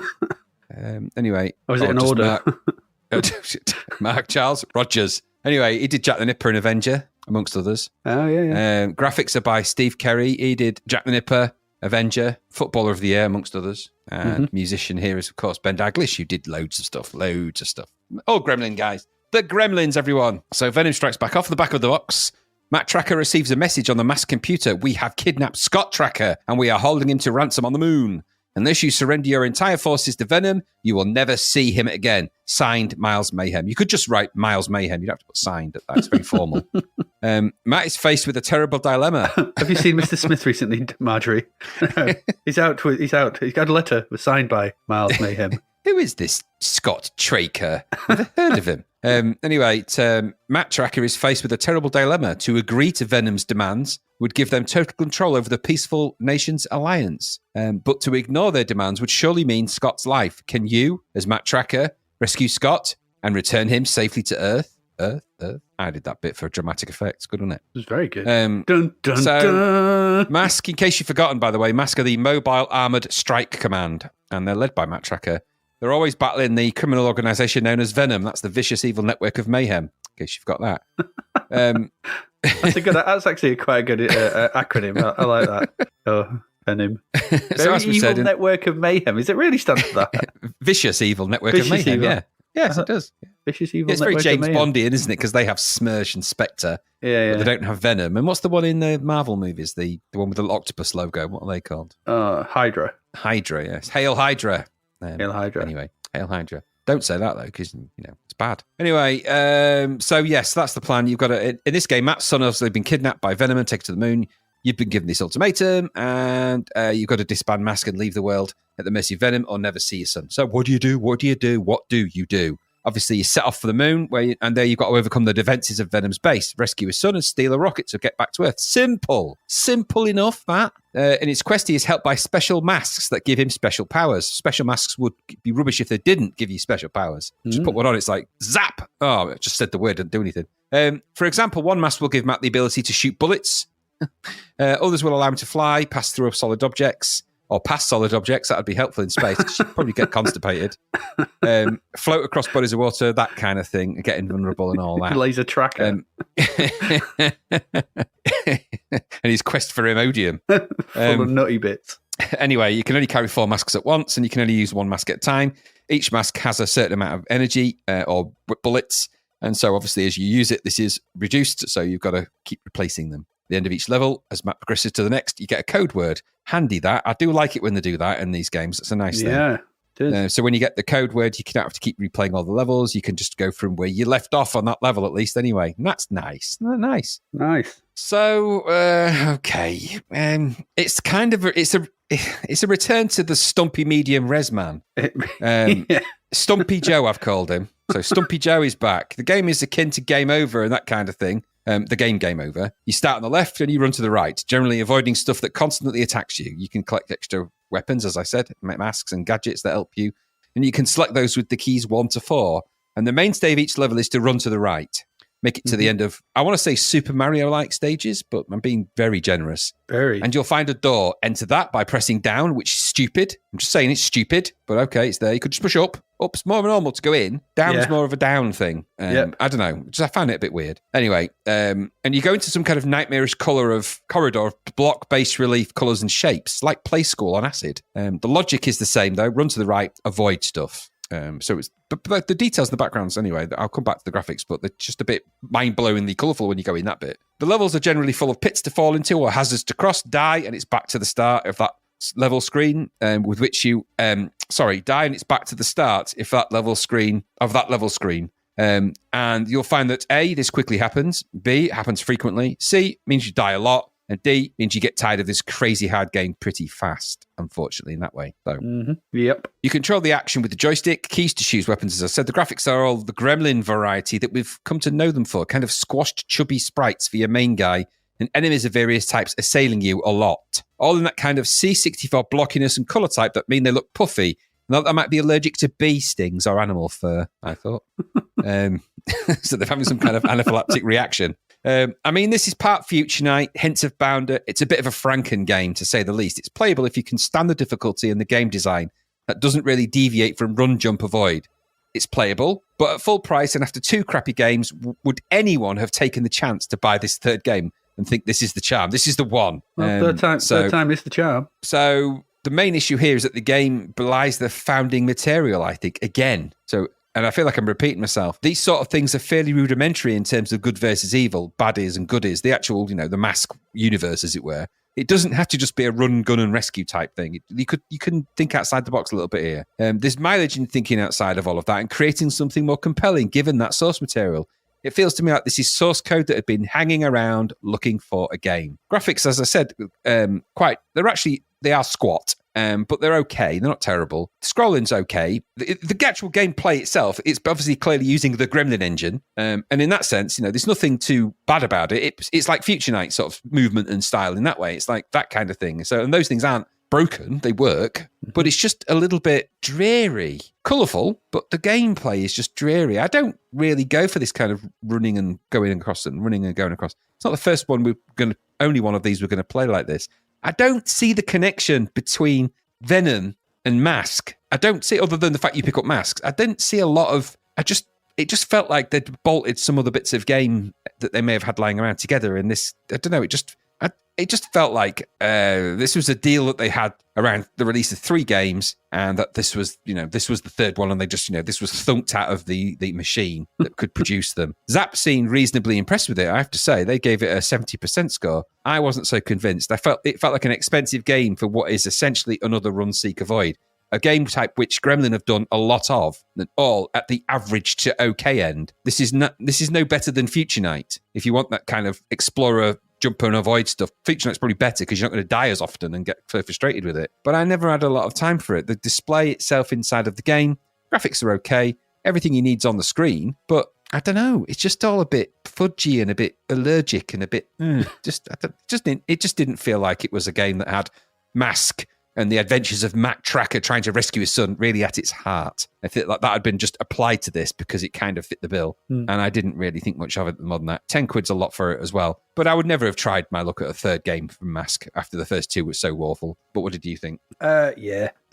I mean, I don't have any affinity for Mask anyway, so the actual content of the game itself, you're right, it could have been something more interesting, but it is what it is. The problem is with a little more restraint and a lack of the patented Gremlin constant enemy sprites, this could have been a decent left to right run and gunner. It could have been all right. There's some nice ideas in the levels, in the way that I like the bridges, stuff, the way that they sort of, you have to time your jump, stuff like that. So there's quite some nice, okay bit. I like the addition of masks to give different powers and health boosts, and you can use them when you want. So again, giving the player a little bit of thing. There's some good ideas here. The problem is, but it's like, instead of having prescribed enemies like the best of these kind of games, so that you kind of know what's coming, you kind of learn it, it just throws an endless morass of nonsense at you. None of these enemies make any sense. Missiles and bombs and stuff, and it's just nothing makes sense. It looks and sounds quite nice. The music's good. The Ben Daglish piece of music, like you said, it's squat but colourful, medium res, but it's animated well, it's fast, it runs smoothly. Not all those things we kind of come to expect from Gremlin. There's a good code base under all this. They've always had that. But within 5 to 10 minutes of this, you're just worn out. You're worn out by the bombardment of enemies and stuff. Just stuff. Yeah. Or falling in pits you can't see. Yeah, exactly. A game needs to be peaks and troughs. And when it's all peak, there's nowhere for it to go from there. It needs ups and downs. It needs pace. You need to have a breather, and there's none of that. It's just constant. It's a shame, really. This could have actually been a pretty decent, a good Mask game. Even if it's Mask only in nature, it could still been a good game. The problem is it's got 3-year-old tropes still being applied to it. We have to just bombard the player with constant enemies. I mean, Mario's been out for ages now, and if you look at Mario, you learn those levels. The beauty of Mario is you know where the Goombas are coming, you know where the not dry bones, what they're called, Koopas are coming. You know, it's 3 years old at this point. You only have to look at that and go, maybe we should actually plan our levels rather than just hit the random number generator of enemies and hope that does the job. And that's all they've done here, and it's still dragging these games back. It feels like, game design from 3-4 years previous. It's I remember when we first, one of the very first episodes we did, we spoke about Entombed, and it was the thing we said about Entombed, or what I said about Entombed. It's just dead annoying to be constantly beset by an onslaught of nonsense. And so now here we are, like 3.5 years later, and it's just still getting the same stuff 3 years later. It's just, why have people not learned? It's just, you looked at Future Night, and that had it, and you think, hang on a minute, maybe we'd design these, but it's easier to press the random number generator than it is to program waves. And so I guess that's the thing. So yeah, I don't know why it got 70%. I don't think it's that. I look at the review of it, I've got it open here sort of thing, and the pictures are all a bit, none of them are particularly, that 70% seems a bit high. I don't know. None of them seem particularly enamored with it. So when I compare this, I think this is around the same space as Gutz. It's the same sort of thing, just in 2D rather than that sort of top-down 3D. So it's another 50%er for me. Yeah. There you go. Venom Strikes Back. Gremlin, eh? Gremlin. There we go. Thank God it'll be the last one, I hope. I don't think there's a 4, Mask 4. Yeah, good. No, I don't think there is. Here we go. That's Mask. Venom Strikes Back. Yeah. Mess. Let's move on. I'm sure the next one will be great. The next one's interesting, but let's get into it.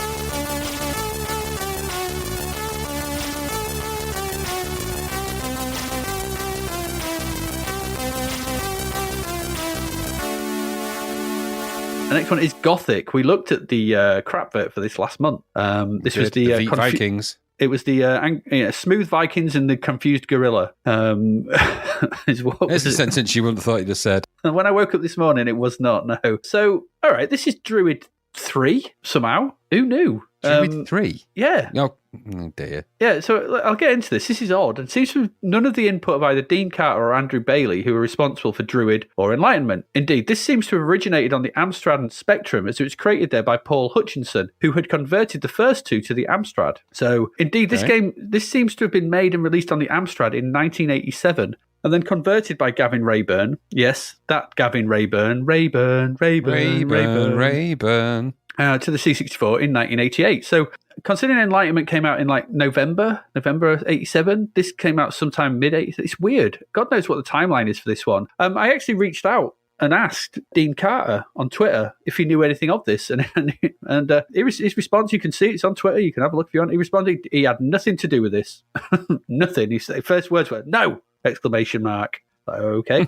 And he said he thought that this one nicked some of his graphics and font use, though I don't think he's particularly happy about it. But it definitely had nothing to do with the people who brought us Druid and Enlightenment, and it shows. Fair enough. But yeah, so weird thing. I mean, because when I started playing this, so it was the story that sort of took me off to it. It's a knockoff Druid. He used to scour in 4 towers for the Druid Hasranax's body. And it's Hasranax. That's an unusual name. That's where I recognised it from. Which has been split into 6 parts by an evil magic lord who has laid claims to the lands of Belorn. Each of the body parts is guarded by a mighty demon, and finally the evil lord himself has taken to wearing the druid's robe, because it accentuates his body in all the right places. Those druid's robes are nice and tight. Anyway, unto this land wandered a noble hero, either Olga or Olaf, or Ulfr, as it is miswritten in the manual. It says Ulfr, not Olaf. There's loads of spelling mistakes in the manual. If you want to go have a look, by the way, tons. There's loads of them. It's really badly written. Anyway, Olga or Olaf heard their name whispered on the wind and chose at that point to enter the 4 towers, put the druid's body back together again, nick his robe back so that the druid might live again, and take down the evil magic lord. So that's our plot. Olga, Olaf. When the game loads, we get an okay bit of music, but it's not druid. It's no druid music, that's for sure. When they get a tap of the spacebar allows us to switch between Olga or Olaf. You can only play this one player, so we've lost the Golem, which was one of the best parts of the Druid and Enlightenment. Olga is stronger in magic, and Olaf is stronger in combat. So typical sort of male-female split. But to be fair, you'd be hard pressed to notice much difference. If I'm honest, I didn't when playing it. If we go into the game, we have a standard gauntlet style view, and this is where it's really quite hard to see just how this ties in with Druid and Enlightenment, because it's not. For one thing, they both started out above ground, which was always quite interesting. Lots of trees. They did something different. They weren't the standard sort of dungeon crawl that we get in all these gauntlet clones. They had a different feel to them. They were above ground. They started in an open space. Here we're in a nondescript, and I mean completely nondescript castle dungeon type level with just walls and floor and really weird monsters just roaming about. Control is the standard 4-way movement. There's no diagonals. And the fire button fires whatever you have equipped at that time. The first thing you need to do is clear some bracken. Really weird, this game. And to do this, you need to equip your fireball magic. So pressing the spacebar pauses the game and takes you to the inventory screen, which is where most of the game's info is presented in a what I thought, a really confusing way. There's loads of icons and bars all over the place. I was like, oh God, it's too much. On the left of the screen, there's 5 bars that are filled up with a sort of crosshatch. So they're always full, but the crosshatch goes down, and that's how you know how it's been used. I just lower the bar. So these 5 bars, you've got life force, your magic strength, the number of arrows you have left, which should be a number, not a bar. We had this in something else recently as well, where it was number of arrows. I think it was in that old one that holds the things. Give me a number. Tell me how many I've got left. Yeah, we did. And your firestorms. The manual for this is very confusing and badly written. I don't know. They're actually your fireballs, firestorms. I don't know. Let's not get that in the way. Under these are the magic relics, which you can collect, which are a ring of invisibility. Makes you invisible. There's a chameleon cloak, which disguises you. There's a doppelganger mask, which creates a double of you, I think. The Grim Reaper, which I'm not quite sure what that does. And the Medusa's head, which you can use to freeze enemies for a period of time. If you have these and activate them, they drain your magic until you switch them off. So you've got to go back into the menu and turn them back off. There's also a large skeleton in the middle of in this UI screen, which shows the status of the body parts that you found of the druid. Remember, the whole point is to find the 6 body parts. There's the number of shields you've collected. I don't know what they were for. and the level of tower you are currently in.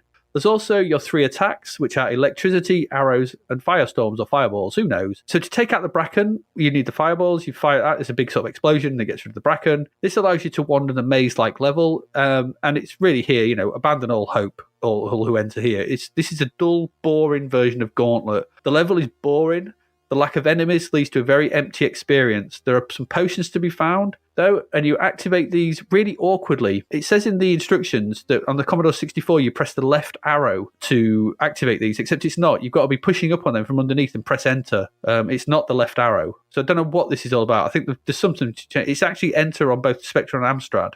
So it's the same on the C64. Why they thought to change it, I don't know. And these potions, they're randomized from a possible 32 different types that do all manner of things, some good and some bad. So there's no planning. You might just get, it all goes dark, or you've got to go slow, or enemies are dead fast, or your speed speeds up, or you're losing health, or it could be anything. So it's a complete random nightmare picking these potions because you never know whether it's going to be good or bad. So why would you ever pick them? It's like the question mark ball spots in Bounder. You avoid them. There's some food to find, which gives you health back, along with magical refills to give you magic back and the like. It's interesting. There's stuff to find. There's complexity here, but it's all for nothing when the game is boring. It also does that thing where you have to get very close to the side of the screen to start it scrolling. So monsters are upon you before you can react to them. You're literally about a character's width away from the edge of the screen before it starts moving. And so you just get hit by enemies all the time. Couple this with the fact it's all too easy to run out of fireball power or arrows because there's not enough of them sort of to replenish them. And so it makes progress impossible because you've got to get through some of this bracket. And if you use all your fireballs, you can't, nothing else will get past it. So you're stuck and that's it, you're done. It's really not a very well designed game, this, and just shows how well thought out and designed Druid and Enlightenment were in comparison. I thought this was a poor video game. It promises to deliver with all its extra bits bolted onto the Gauntlet frame and the Druid frame, but then forgets to do anything good with them and makes everything really confusing and unpleasant and incomprehensible. And I've played the Dark Souls games, which are not known for their ability to sort of get on with, and they're quite sort of obtuse and sort of opaque to sort of try and understand them. But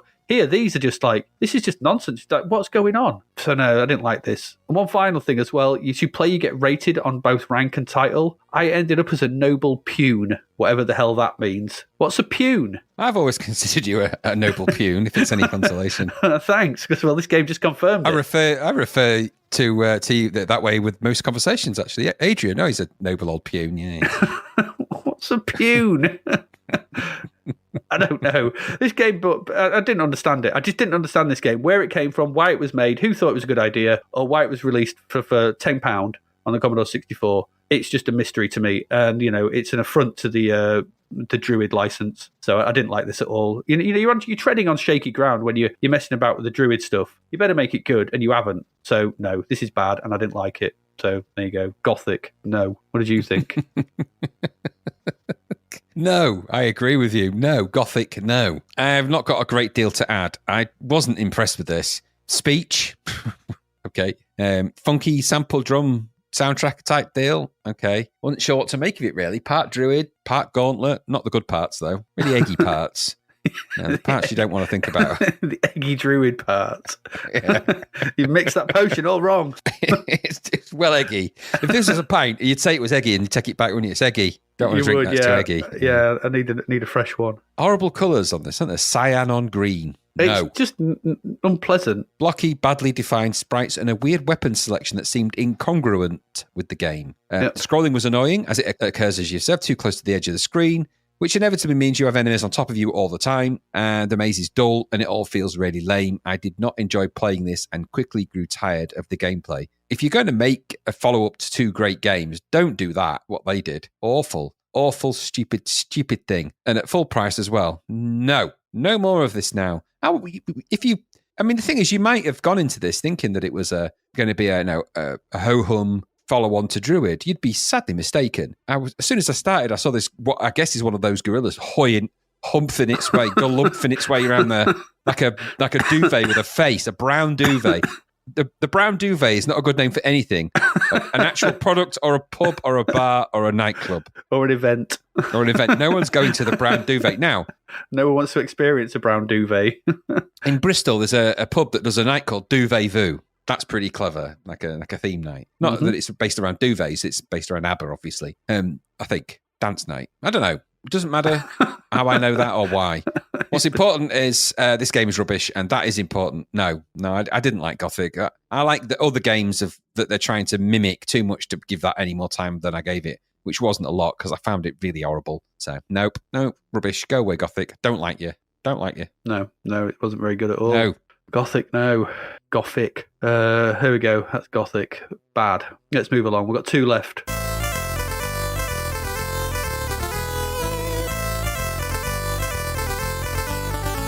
Graham, tell us all about your Northstar. Northstar. This is from Gremlin again. I know. Coded by Sentient Software. They did a Question of Scruples. Do you remember that? That confusing one that we didn't like. The pointless one.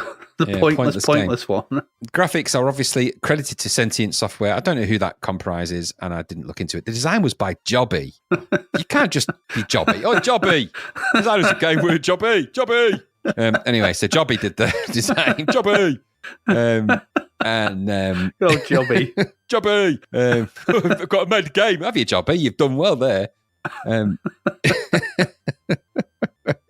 You got your shoes on the wrong feet, Jobby. Have It is actually, he's called John O'Brien. But yeah, Jobby. He's known as Jobby. Joby. Oh, And Jobby. Ben Daglish, or Daggy, did the music. Benny and Jobby. Together again. I'll read from the back of the box, although I don't like looking at it too long because it has got a man with a robot arm and ripped trousers showing off his arse crack on it, which is not fun for anyone. I'm looking at that right now. It's an oversaturation of bloom on that cover. There's a lot of bloom, but you can clearly see arse cheeks. There's definitely, if he's a robot sort of thing, why would they, put a crevice in there? Yeah, that, and why has he got a pink boob on his back? Anyway,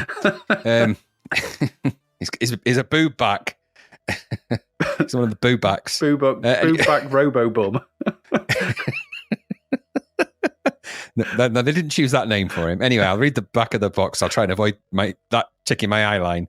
It says, "Alone it stands, majestic and proud." Oh, God. Is that the boob on his back? I don't know what it's referring to at the moment. I'm hoping it's nothing too rude. The final hope to Earth's savagery and overpopulation, Northstar, a glorious space station orbiting serene tranquility. Too much tranquility. Too much bloody perspective. There is. Too much. Preparation should be underway for the final evacuation. We've all been there. That's why he's got an ass cheeks. That's it. I mean, I know for a fact that there's several times when you've been preparing for the final evacuation. Absolutely. It's that lesser-known version of Europe's song. Or a very powerful toilet motion. Anyway, communications are dead. Scientists cannot be raised. A dreadful gloom overtakes the population. Has their last hope gone? Only one can find out. Only one has the necessary powers. That one is you. A unique being on a mission to rescue a unique project. I got a sense that in that last sentence, they just kind of, you need to summarize it better. Oh, all right. Yeah. A unique being on a mission to rescue a unique project. Like, okay. Anyway, the Northstar project was the most highly classified operation ever to be undertaken by the 4 Earth Lords, and it's gone tragically wrong. The year was 2499, and an overpopulated Earth was grasped in starvation. Man fought against man, desperate for food. A meeting was called, and the Earth Lords decided upon an elaborate plan of action. A space station would be built. Not an ordinary space station. It would not hold just 10, 20, or even 100 people. I would hope not. No, that's not a lot, is it? It's not many, but thousands upon thousands. I would be heading more towards the millions upon millions end of that. Anyway, there they would be able to produce foods high in nutritional value very efficiently and, most importantly, very quickly. It's just this minutiae of detail here is surprising. They grow bananas. The building started and daily flights of scientists and equipment were sent up. I'm just, anyway. As the years went by, the steady flow of flights with their target loads accelerated the project to almost the point of completion. Almost the point of completion. We've all been there as well. Almost. We've all been there at some point, I think. Until one day when a flight left, it never returned. The station, now called Northstar, what was it called before? Why would they call it something different and then change it then? Was paged from Earth, but there was no reply. You have been appointed to fly to Northstar to find out what's going on and to resolve any problems you may find. Okay. Arriving on Northstar, you find the station has been overrun by an alien horde. See that one coming, did you? No, we did not. No. No human survivors can be seen anywhere. Are they really all dead? You notice that the life support systems are inoperative. Only your robotic implants prevent you from suffocation. Why didn't they just send up a robot? You know what? Shh. I'm going to stop myself from even thinking too loud. Yeah, don't think too hard. Now about your it. task becomes clear. You must destroy these alien life forms and reactivate the life support systems by making your way to the Northstar Project Center. Yeah, Call okay. it something more exciting than that. Never. So what this entails is essentially a case of walking left to right, taking out everything you can see. You're armed with a lance. The truth. Which you can use from some distance, not a lot of distance, but some distance, although you can only attack in one direction at a time. And aliens come from behind you and all around you, many of them using sort of strange patterns and jumping things. There are ledges to be climbed. The lance can be used to hoist your way up. I didn't get it to do that, but No, apparently I didn't. you can. Enemies often give off bubbles. This is a blurb that I found somewhere. For points or stars collected for an extra life. You are limited to the amount of oxygen you have to complete a level, and you have 4 lives, one of which is lost on contact with things. Mhm. So it's another dull, next to impossible, frustrating medium-res run and poke. This time you have to run and poke and jump at the right time and avoid enemies that will make you ping backwards. Really annoyingly ping backwards. Ping backwards and down. Down and backwards. Down and back into the down. Pew! So it's run and run again. The graphics here are reasonable, I'll give them that. A smaller, less pudgy sprite this time who pokes angrily with his space lance at the baddies. It's a very pokey game. It's like pokey, pokey, pokey. And what's not to like about that? Lots of poking in there. Good. So, well, there's plenty actually to not like. Graphically, as I said, it's not terrible. The screen scrolls okay. But again, it's a bit on the late side.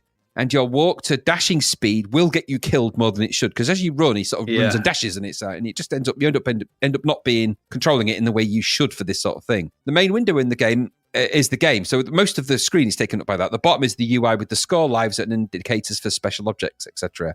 Yeah. It's the usual deal for this kind of game. They haven't stretched the Gremlin engine far for this. No. It offers very little that is original or interesting, which is a great shame.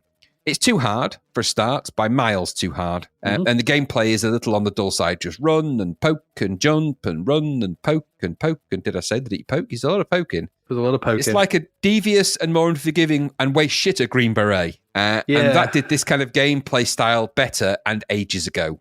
It's another full price, easy to code, no design required, brainless piece of shit from Gremlin. Reasonable sounds and music from Ben Douglas, okay-ish graphics, some nice colours in there, but ultimately a flaccid game over style run and poke, and I didn't like it. It adds all the trimmings, and it could have been something, I think, with if they'd have just got out of that stupid habit they've got into of just throwing things in and hoping for the best. Didn't feel like there was a lot more thought given to the weird storyline than it deserved, and none of that really is inside of this game as I saw it. You're just kind of running along and poking. I didn't like it. Got 77% in Zap, which is odd. Seems like quite a high score, I felt, for what this was, because it's not far off the other game that we played from them. So this is almost Venom Strikes Back in a slightly different pants. So I don't know. Wasn't for me, this. I found it actually too hard. I found it too hard to be enjoyable, which is just, I'm going to go and play Green Beret. If I want to go running, jumping and poking, I'm going to play Green Beret. That's the ultimate pokey game. I'm going for that. Yeah. But I'm not going to be playing this nonsense. It's just not very good, and it's a bit late to the day with all of this anyway. But the music is all right. I'll give it that. And the graphics, okay, I suppose. But other than that, distinctly meh. What about you? Yeah, it sits in a weird no man's land, doesn't it? It's basically to run right and hold down the fire button and try and not get killed. You won't. Yeah, because you can hold the fire button down, can't you? And you just go poke, poke, poke, poke, pokey, poke. Yeah, but you'll still die a lot because the way it jumps and the way that they'll just drop on your head for no reason. It's just annoying. It's another game with a solid base, nice visuals, nice sound, but it's just not been play tested again. See if it's any good and playable by normal people.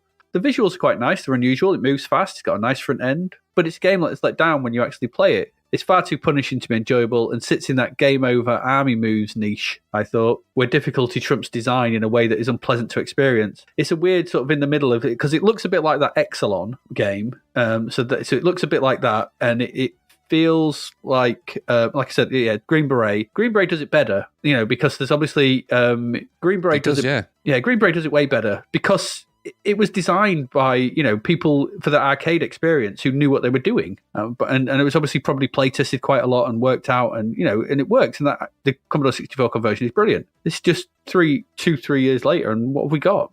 This I've never heard of this, and I think I was happy in my ignorance, but I actually played it. It just feels I don't know. They're just not playing the games. They're making them and they look nice and they play all right but to a point. But they're not actually saying, put it in the hands of people and go, but is this any good? And you go, no, tune it down a bit, just release it. It looks nice. It looks good screenshots on the back. I'll get people in. Nah, I didn't like this. Stupid story as well. And, robot buttocks. So with Maximum Bloom, yes, who's lots of bloom. Orlando's brother. Maximum Bloom. Max Max Bloom. He never got in the Hobbit or Lord of the Rings. Anyway, Northstar. No, this is more like Rusty Star. But there we go. I didn't like that. Let's move along. We've got one left. This is the last game for June 19th.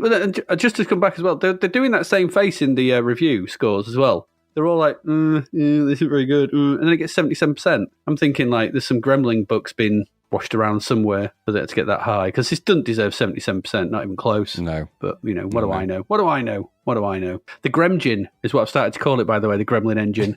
The Gremgin. The Gremgin, I love it. So true. Unfortunately, not really good. No, the Gremgin. Let's move along. We've got one left.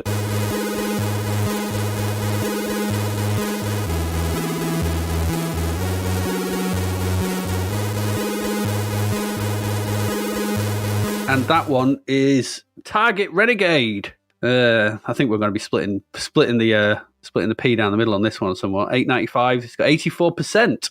All right, so it has to be said that whatever we say about their games, Ocean were the kings of the loading screen tunes. This has got a great loading screen tune. Really it's good. One of the greats. It's really good, this one. Target Renegade's no exception. It's got a thumping loading screen tune.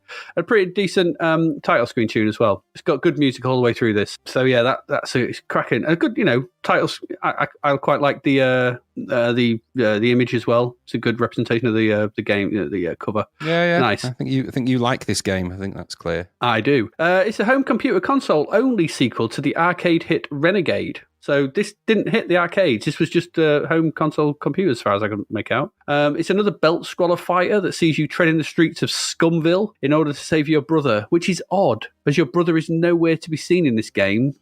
I didn't think it was I thought it was to save your girlfriend, who you get at the end, but what do I know? The review in Zapped seems to indicate that the brother has been murdered, and this is a trek for revenge and to take down Mr. Big. Whatever. It don't matter. Whatever. That's the story. It's a typical thing. Somebody's wronged you. You're going to walk along hot screens and beat people up. So this is from Imagine, coding by Dave Collier, visuals by John Palmer and Martin McDonald, and music by Gary Biasillo. And it's produced by DC Ward. As noted, the music throughout this is excellent, from loading screen to title screen to in-game to interstitial tunes. There's a great range of them, and they're all good. I like them all. The game has the usual title screen for these kind of games, and the options are minimal, just an option to switch between sound effects and music. Leaves music on, it's good. Once into the game, we can see that things have taken a step up since Renegade. Gone are the chunky, blocky sprites that plagued that game, and the stupid control system that it had as well, where you had to use the numbers 1, 2, and 3 to do two attacks, and along with the joystick. And in their place are high-res overlaid sprites that we've seen in things like, because I think Martin McDonald worked on Platoon, and so you can see a similarity in sprite design that we had in there. It's that what Ocean were doing, that sort of overlay, high-res overlaid sprites.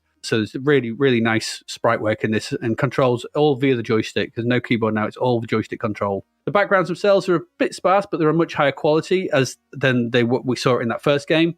And the animation is excellent, and the all-around presentation is great as well. The action takes place in the top 4/5 of the screen, gives you plenty of room to take on the various enemies that beset you. As in Renegade and other belt scroller fighter, the view is from the back and to the side slightly to give you a pseudo 3D look, allowing you to move up and down as well as left and right. Up and fire, there's a jump kick, whilst down and fire does a low punch, and also picks up any object that you may be standing over. This is usually just a bat, but you can grab that if you're there. Fire and the direction you are facing throws a punch or swings whatever weapon you may have, and fire and the way you are not facing does a back kick. The UI at the bottom gives you your score, the level you're on, your timer, a message of good luck, which is nice. There's some animated eyes that reflect what is happening to your avatar, and then your endurance bar and lives themselves. As soon as you start, you're beset by a biker dude, reminding me of Cobra a little bit, so you've got to get out of the way quickly. But at least in this, you can actually get out of the way. It's quite simple. And you've got to take them out with a jump kick. The fighting in this is tricky at first. It takes a little bit while to get used to it. It's quite punishing. And the enemies are not to be trifled with. One wrong time punch will let them in on you. They usually attack in pairs and are not above grabbing you, whilst the other pummels you and leads to your endurance going down at an alarming rate and your 5 lives disappearing quickly. If you do not let this happen and take out the enemies, you get a little endurance boost. So every time you take out an enemy, you get an endurance boost.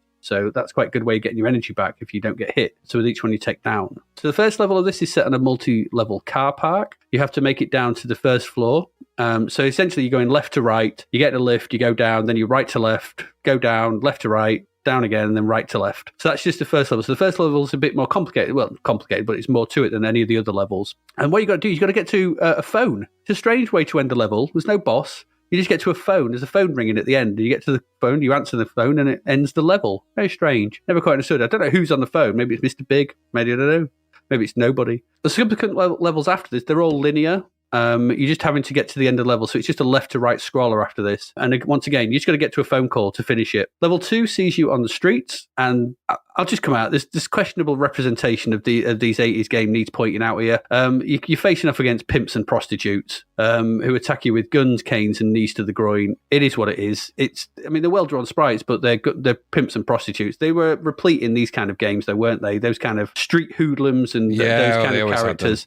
So it is what it is. This just has more of them. So you're punching women and you're punching pimps who will actually try to shoot you, and that's the point of this second level. You got to learn how to avoid the bullets and getting close. They'll also hit you with their canes as well. So they're sort of Huggy Bear style, pimp style, 70s style. It is what it is. The third level takes you through the park where skinhead bother boys attack you, which is kind of strange. Level 4 sees the Beastie Boys in town. It's actually the Beastie Boys, it says. And their fans are set up on you to take you down. And they've got dogs as well, so you've got dogs to beat up as well with the Beastie Boys. They're also these cap-wearing, drainpipe sort of trouser jeans and sort of college-style jackets. If you get through that, you got to get to level 5. That's the interior of the Mr. Big's hideout. You got to take down Mr. Big's freakish henchmen. They're kind of Frankensteinish. Before you take on the brutish Mr. Big himself, who's dressed like a sort of a big sailor guy with massive forearms, and he's sort of hunched forward. But he's a end of game boss as it was at this time. If you take him out, it's quite nice. You get time for a chug of beer and a slow walk out the bar with your gal in your arms. It's a nice ending to this. At least it felt like you were rewarded for your perseverance if you ever got through this. I did back in the day. I played a lot of this and actually did complete it. No cheats. I managed to get through this. Another one I could actually make my way through. As C64 games go, this is quite the looker. The sprites are really nicely done and the animation throughout is excellent. And yes, although it is dubious in this day and age, although, it's far less than anything present in any Grand Theft Auto game, we could argue, the representations of various minority groups are cartoon enough and fit into this genre to not feel too egregious. It is what it is. It's one of these. The main issue with the game is the collision detection for me. It's something that you have to come to terms with. And you will swear on occasion you should have punched someone and taken, and it's not landed, you've taken a hit for your troubles. It is also a little empty with only you and 2 enemies on screen at any one time, or a biker guy at the beginning. So there's not much in the way of action. I think on the Spectrum version, you could play it 2-player according to the instructions. This is a single player game. You can only play it 1 player. And I think it's all those high-res sprites and overlays. I just think, it is what it is. It's just down to the number of sprites in each character. There's no flickering. There's no there's no glitching or anything like that. I just think the multiplexer is working at full pace here to get even just those quality of the high-res sprites and the overlays and all the background stuff and everything working. I just don't think they could fit more on screen without it breaking, probably. But even just 2 of them on, it provides a challenge. They'll come on fast, you're always fighting against somebody. So yeah, it is a little bit empty. The levels can seem a bit empty. There's not a lot in them. The backgrounds are a bit sparse, but at least you're fighting someone constantly, just about. I do like this game, and I don't know if I've played many of these, but it's certainly the best of the type we've played so far on the machine. I'm not sure if there's many others we've played. Maybe only Renegade, if there's been any others, but we'll see. See if some others come along and I don't know. I can't remember things like Double Dragon and stuff on the C64, so I don't remember. I seem to remember that not being very good, but we'll wait and see. It could be great. I don't know. I feel like this game is certainly the best of the type, yeah. So it feels fun to work your way through. The visuals, the music controls, all through the joystick, they make it work. What it's tempting to do, it does very well. I don't mind this. I like it. It plays well. It's smooth. It's fast. And it has a lot, enough going on to keep me entertained. And I find this quite challenging, but not overly challenging. There's not much more to say about this. It's just a good. They took everything that was wrong with Renegade, in my opinion, and they fixed it. And so I'm all happy about that. There's no bad thing. Presentations, this is excellent. It plays fine. I enjoy it. It is what it is. For some reason, I can see it's got some issues, but I think in the grand scheme of things, this is one of the better versions of this type of thing that we're going to play on the machine. But so I really like this. A nice way to end out the month. I don't think you're quite as positive for me. But what did you think? It's a curious old thing, isn't it, this, really? It's a home game sequel to an arcade. Weird. Start with the good. There is nice graphics. There's no doubt about the sprites, anyway. Very detailed and cool. good animations, or some nice animations in some of the things. The music is very, very good.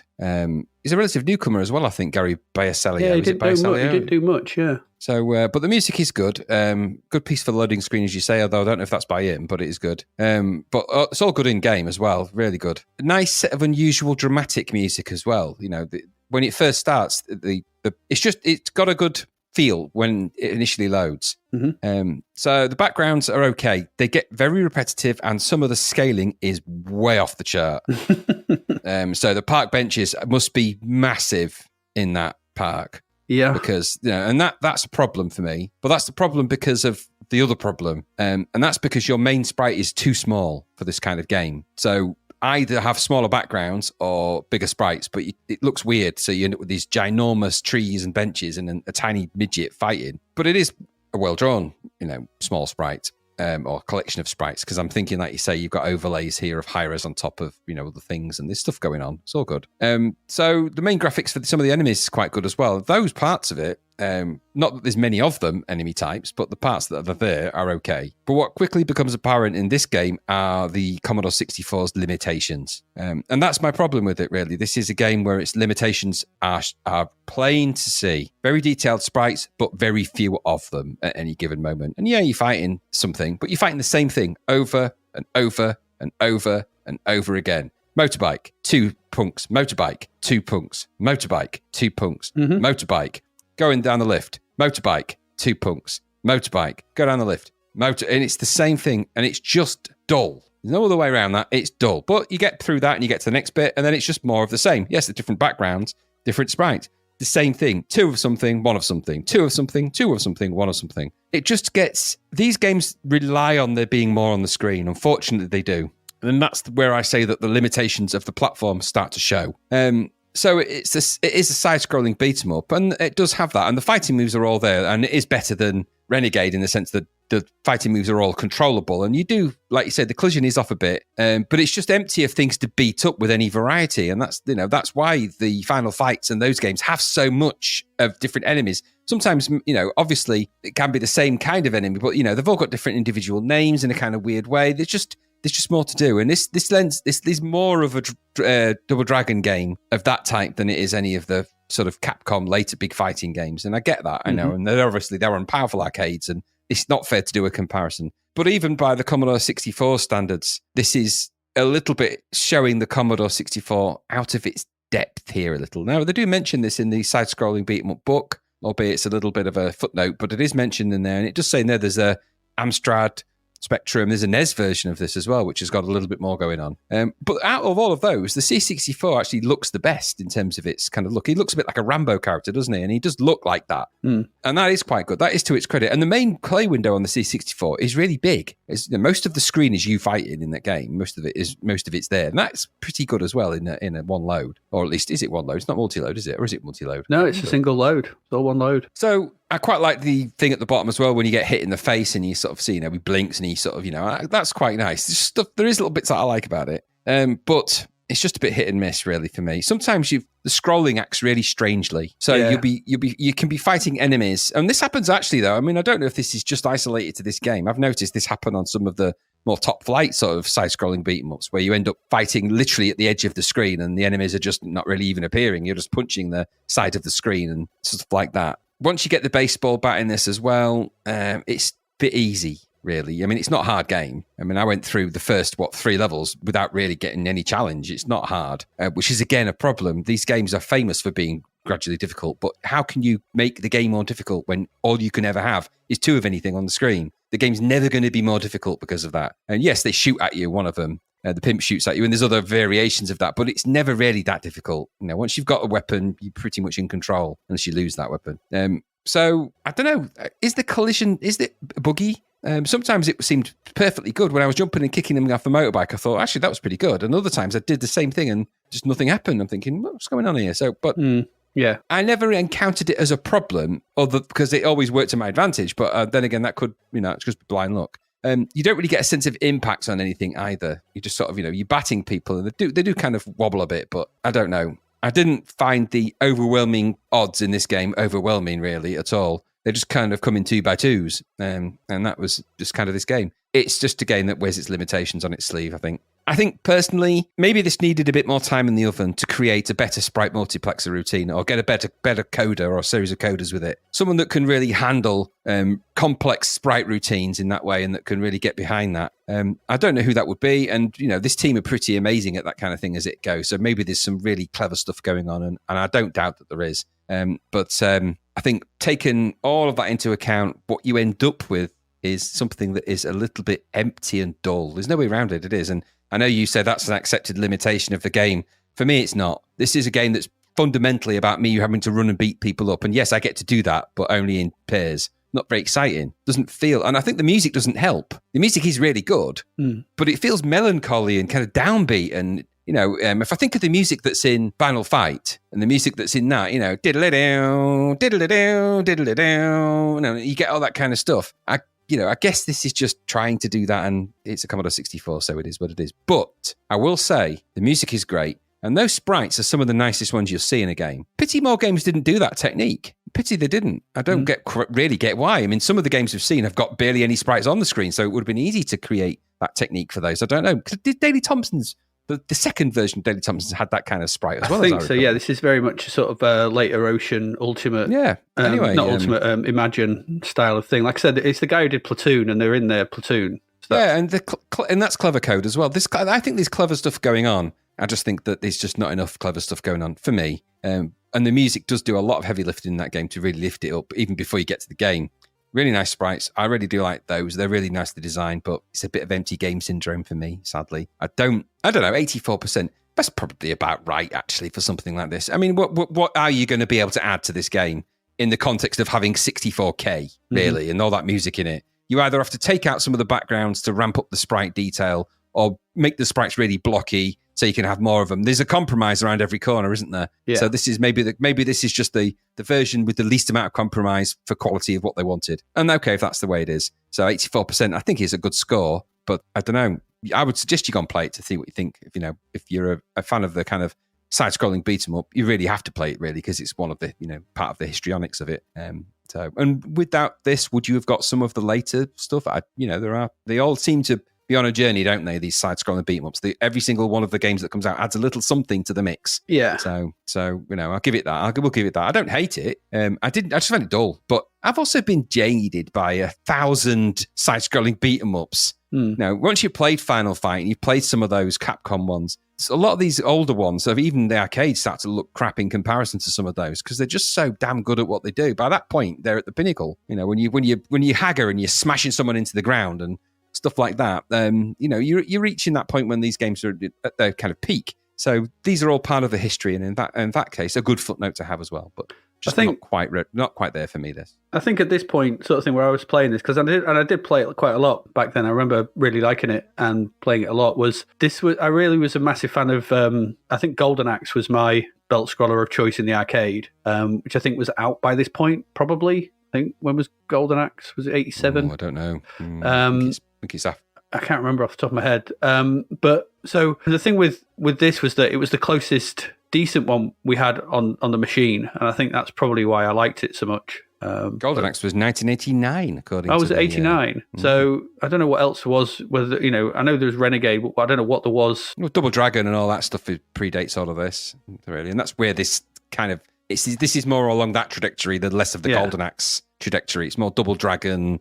Renegade, obviously, and it's a sequel to Renegade. But I don't know. For me, it was just I think its approachability, and it's the fact that it wasn't rock hard was a nice. So many C64 games, as we've seen, they're just stupidly hard. This felt approachable, and you could learn it and do it, and it felt like and there was a nice ending. It just left a good taste in my mouth when I played it, and I think that was the thing about it. It feels like it doesn't feel like it wants to punish you all the time, like so many of these bloody games do. And I know what I understand completely what you're saying, and I get all those criticisms. And you compare, if you compare this to it's arcade Big Brothers and stuff like that, then yeah, fair enough. But I would have liked it's a, like you said, I think it's just a compromise around it. So you make your compromises where you make them. So do you have the good looking flashy sprites, or do you make them a little less, not quite as good, and have some more on screen at once? That's what I mean. There was more how many were on screen in Renegade in the original? I can't remember now. I don't know that there was a lot more, but Renegade had that awful controls, didn't it? Yeah, exactly. So Keyboard controls. So there is good parts to this. Yeah, but yeah, it's I think it's a product of its time. It's and like I said, on the machine at the time, I don't think there's anything else to touch it in this genre, and I think that's the thing, because I was wanting something of this ilk to play at home, and there's nothing else like it. Going back to it now, yeah, you can spot all the problems with it. And they did a sequel to this as well. Yeah, there's Renegade 3. Yeah.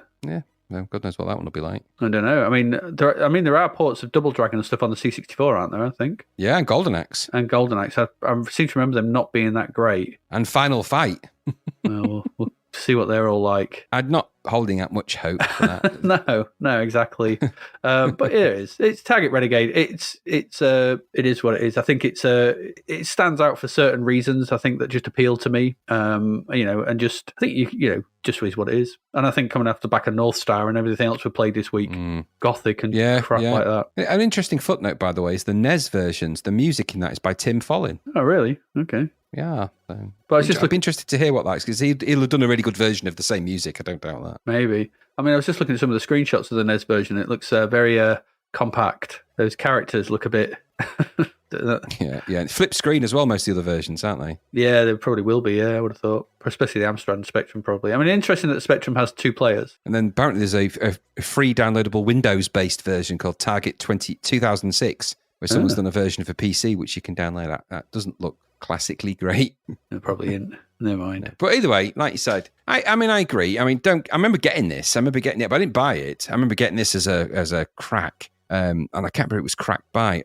I have this funny feeling it was multi-load, but I don't know why. I don't know. I don't think it was. Why I feel like that? No, I don't. Maybe it's just because I had on disc, and that's just you associate discs with. Yeah, I mean, this was a. Would it have been better as a multi-load though? Would that have given them more dexterity with stuff? I don't know. Maybe it's not possible. Yeah, maybe, probably. I mean, I remember. This was a £2 special from J&M for me. So I didn't buy it full price, but I did buy it. But it was one of those £2 ones. I remember loving that music though. I still do. When I heard it, I was like, "Wow, it is good. It is really good." The music. Yeah, it's different and unusual, and doesn't sound like a lot of other things. Yeah, just that dun dun. Dun dun dun dun dun dun dun yeah. dun dun dun dun. When you load it up, it reminded me of RoboCop, the music as well. RoboCop's got for the ocean. RoboCop's got great music. Yeah, and it's got all those other great bits as well, like the gunshots across the screen, the ending bit. There's a lot in this, but I think maybe at the point where we can only put two enemies on screen or an enemy on a bike. Was what it is.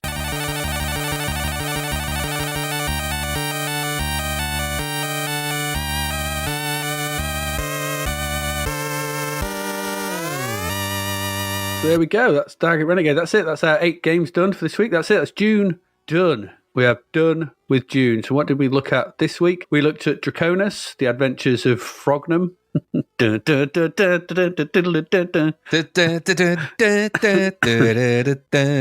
looked at the misguided attempt at digitized turn-based wrestling that was Microleague Wrestling.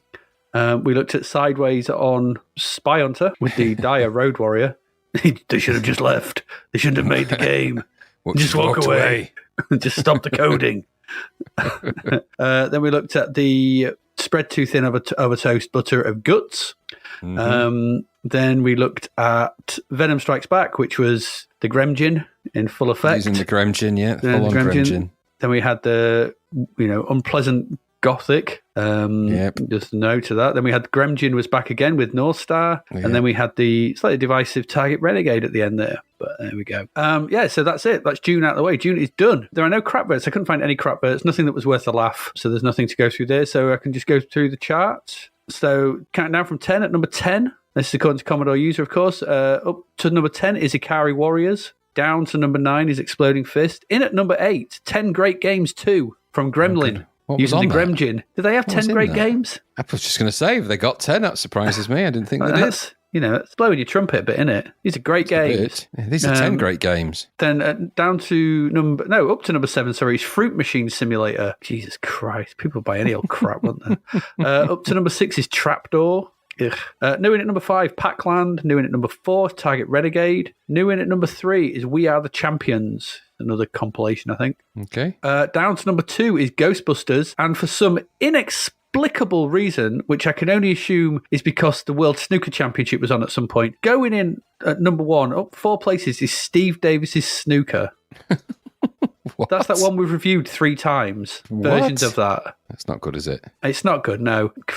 Christ on a bike. Also in the charts, number 11, we had Platoon. Number 12, Dan Dare. 13, Grand Prix Simulator. 14, BMX Kids. 15, Kickstart 2. 16 was the top 10 collection from Elite. 17, Outrun. 18, BMX Simulator. Down to 19 from number 2. That's quite the drop. Predator. Word got out. The playground had spoken on that one, I think. And down to number 20 was Popeye. Why that one's in the chart. No, That and Trapdoor, I have no idea. Anyway, there you go. That's the charts. Next month. It's only a 2-parter next month. There's only 16 games. So it's not a big one. Well, it's actually 17, but one of them we won't be looking at because we've already done it before. So we've got Bionic Commandos. Oh, okay. Interesting. Brainstorm. Don't remember that at all. The Fifth Quadrant. All that. Gemstone Warrior. Nope. Great Guyana Sisters. I remember that. Yeah, I remember that. Yeah. Infiltrator 2, The Next Day. Oh, no. Yeah. Then weirdly, and I will mention this next month, but International Soccer has somehow got a full price release. Weird. Yeah. Weird. Intrigue. I don't know whether that's Nope. I think Karnov. Nope. Laser Tag. Oh dear, these names are starting to sound like they're going back to 1984. Monopoly.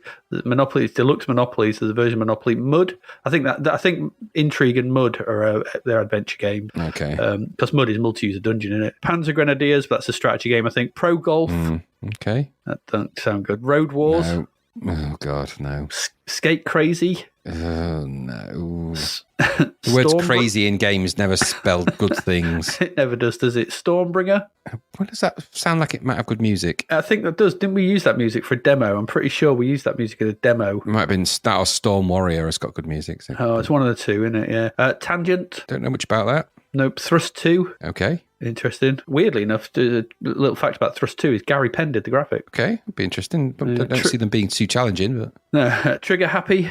Who knows? And Wizard Wars. Okay. Wizard Wars. Why does that? Is that what we looked at? It's a Wizard War game. No, we had a crap vote. We looked at the crap vote a while back, I think. It was the wizards, the angry wizards with the strange eyes. That's right. What's the other game that had wizards dueling in it? Feud. Yes. I wonder if it's like that.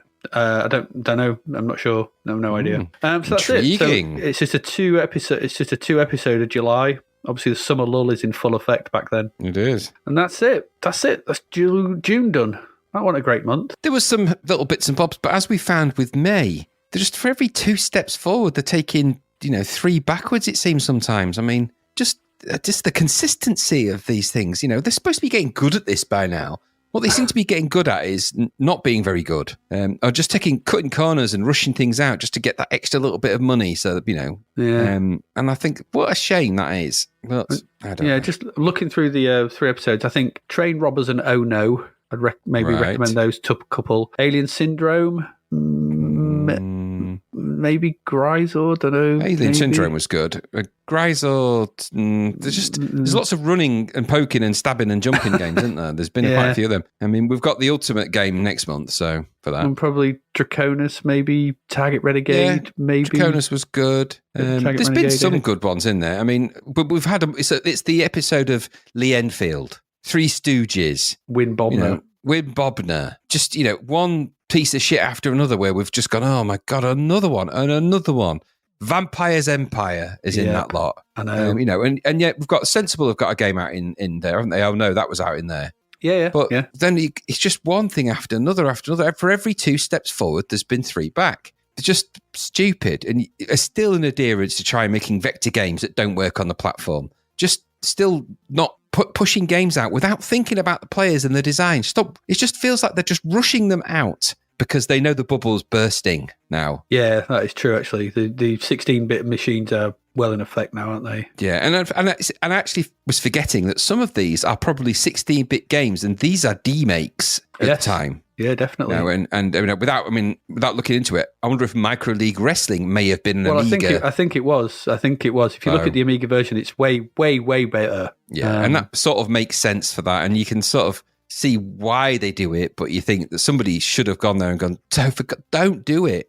Don't do that. There are still games out there, though. We've yet to play. Giant Sisters next month is going to be interesting because, that is controversial in its own little way as well. Of course, Yeah. it was pulled off the shelves and stuff. So The thing with these D-makes is that you have to consider that the Commodore 64 is the biggest home selling micro of all time, isn't it? yeah, So it's going to have a massive, at the time, it would have a massive user base in the States and the thingy. So the 16-bit machines were still finding their feet at this point. So if you could make a cheap D-make and get it down onto that version and get a few 10,000 sales, something like that on that, especially with something like a wrestling game. You imagine the amount of people that would have snapped that up. You can see why they would do it. It's not a quality thing. It's a money thing.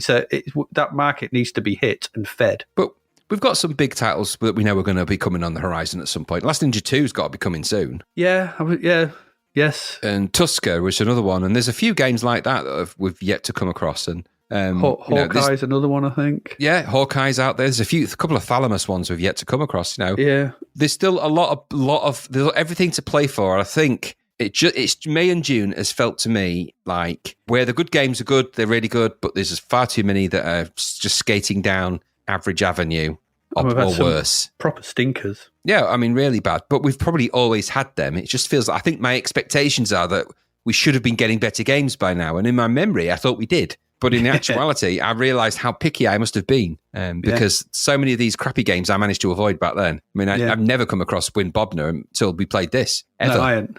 No. And yet, I must have read about it in the magazine at the time. So I must have gone, God, that looks rubbish. I'm not playing that. You'd see the review in Zapped go, what, 8%? No chance. But we've got some amazing highlights to come yet. I'm not holding out. I start to feel a bit like this what's the word? Not disappointed, but I just start to get a bit like disheartened. And then in the back of my mind, I think, remember, you've still got things like Zack McCracken, Rocket Ranger. You've still got those sort of things. Last Ninja 2. Yeah. There's loads of stuff yet to come. Yeah, Last Ninja 3 as well. There's loads of stuff to come that we haven't got to yet. And I'm not letting these crappy games ruin it for me. No, I'm going to wait till we get to some of the good ones. Creatures, and Monster in Mayhem, whatever it's called. Yeah, that comes way later. But yes, there is. Yeah, there's stuff. Yeah, Myth. I mean, we've got Myth to come, and there's loads of games. Exactly. There are some great games to come, and I think I am not going to let these Win Bobners and these Lee Enfields ruin that for me. But it amazes me what people have released back in 1988 and try and make a book out of it. I mean, goodness me! So they're playing the ratio game, aren't they now? Release enough games, release enough. You've got how many Commodore owners were around at this time? Millions. So 3% buy your game, you're going to be earning quite a bit of money from that. £10 a shot. Yeah. So they're playing the numbers game now, which is why these things get released, I think. Yeah, probably. There's enough suckers out there who'll go, well, that looks all right, that Lee Enfield. Enough grandmas going, I'd get Lee Enfield for you, agent, because he's got dungeons, and I know you like dungeons. Why are you trapping me? Sorry, did I not say the ladders were broken? Oh. Poor old grandma. It's always best of intentions, but always dead. You just hear a sort of heavy grating sound as you push the lid back on the manhole. Enjoy it down there with the chuds. It's a bit dark down here, Adrian. Just shh. You be quiet down there. It's just your cataracts. Yeah. Yes. It's an oubliette, dear. You're going to be in there a while. Be quiet. Indeed, right. I think we need to finish. We do. We do. We've got more to come, and I'm sure there'll be ups and downs. We'll see how that goes. Hang in there, people. There's good stuff coming. Absolutely. As we start. I mean, obviously this is 2023, but we're already midway through. Well, we've still got like 3 or 4 years worth of content still to loads to go. Yeah, so we'll see how it goes. Anyway, if you wish to support the podcast, you can do that. You can head over to our Patreon at patreon.com/Zapped to the Past. You can join up to the £1 tier, which is very grateful. And if you want to do that, or you can join us at the full C64 tier for pretty much about the price of a pint of beer. Well, probably less than that nowadays. And for that, you get early access to the episode. You get the ability to ask us questions for our Ask the Podcast stuff. You get access to our Discord server and everything that's going on there.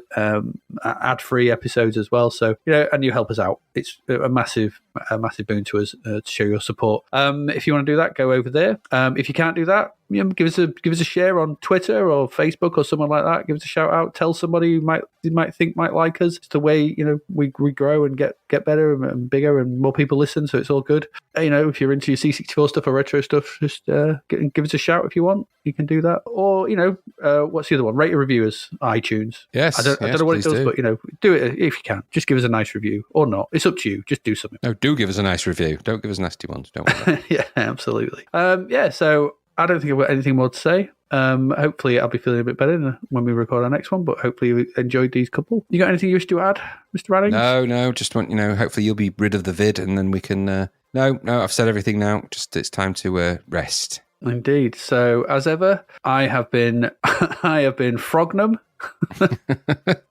I have been Graham Raddings. I don't like this Frognum business. And you've been listening to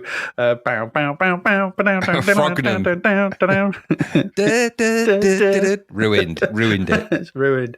And we will see you again next week. So take care, and we'll see you then. Bye bye.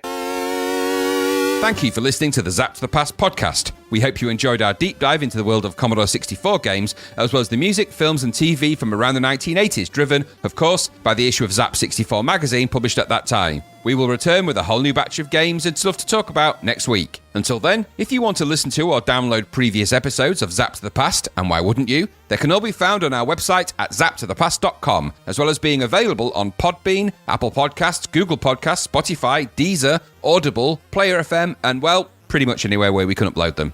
By the way, we do always love to hear from our amazing listeners, so if you'd like to contact us about anything in the podcast or beyond, you can do so by emailing us at zappedtothepast@gmail.com. We're also active on Twitter under @ZapTother, as well as Facebook, Instagram, and most social media platforms. Just search for Zap to the Past and you'll find us. Oh, and if you like the podcast and what we're doing, please do like, share, review, rate us. It really helps. Something, apparently. The Zap to the Past podcast is written and produced by Adrian Mills and Graham Raddings, and recorded at Flaky Bits 2.0 Studio. All opinions expressed are those of the writers, and while we indeed love Zap 64 magazine, the Zap to the Past podcast is not affiliated with it in any way. Stay safe, see you next time, and remember, we play these games so you don't have to.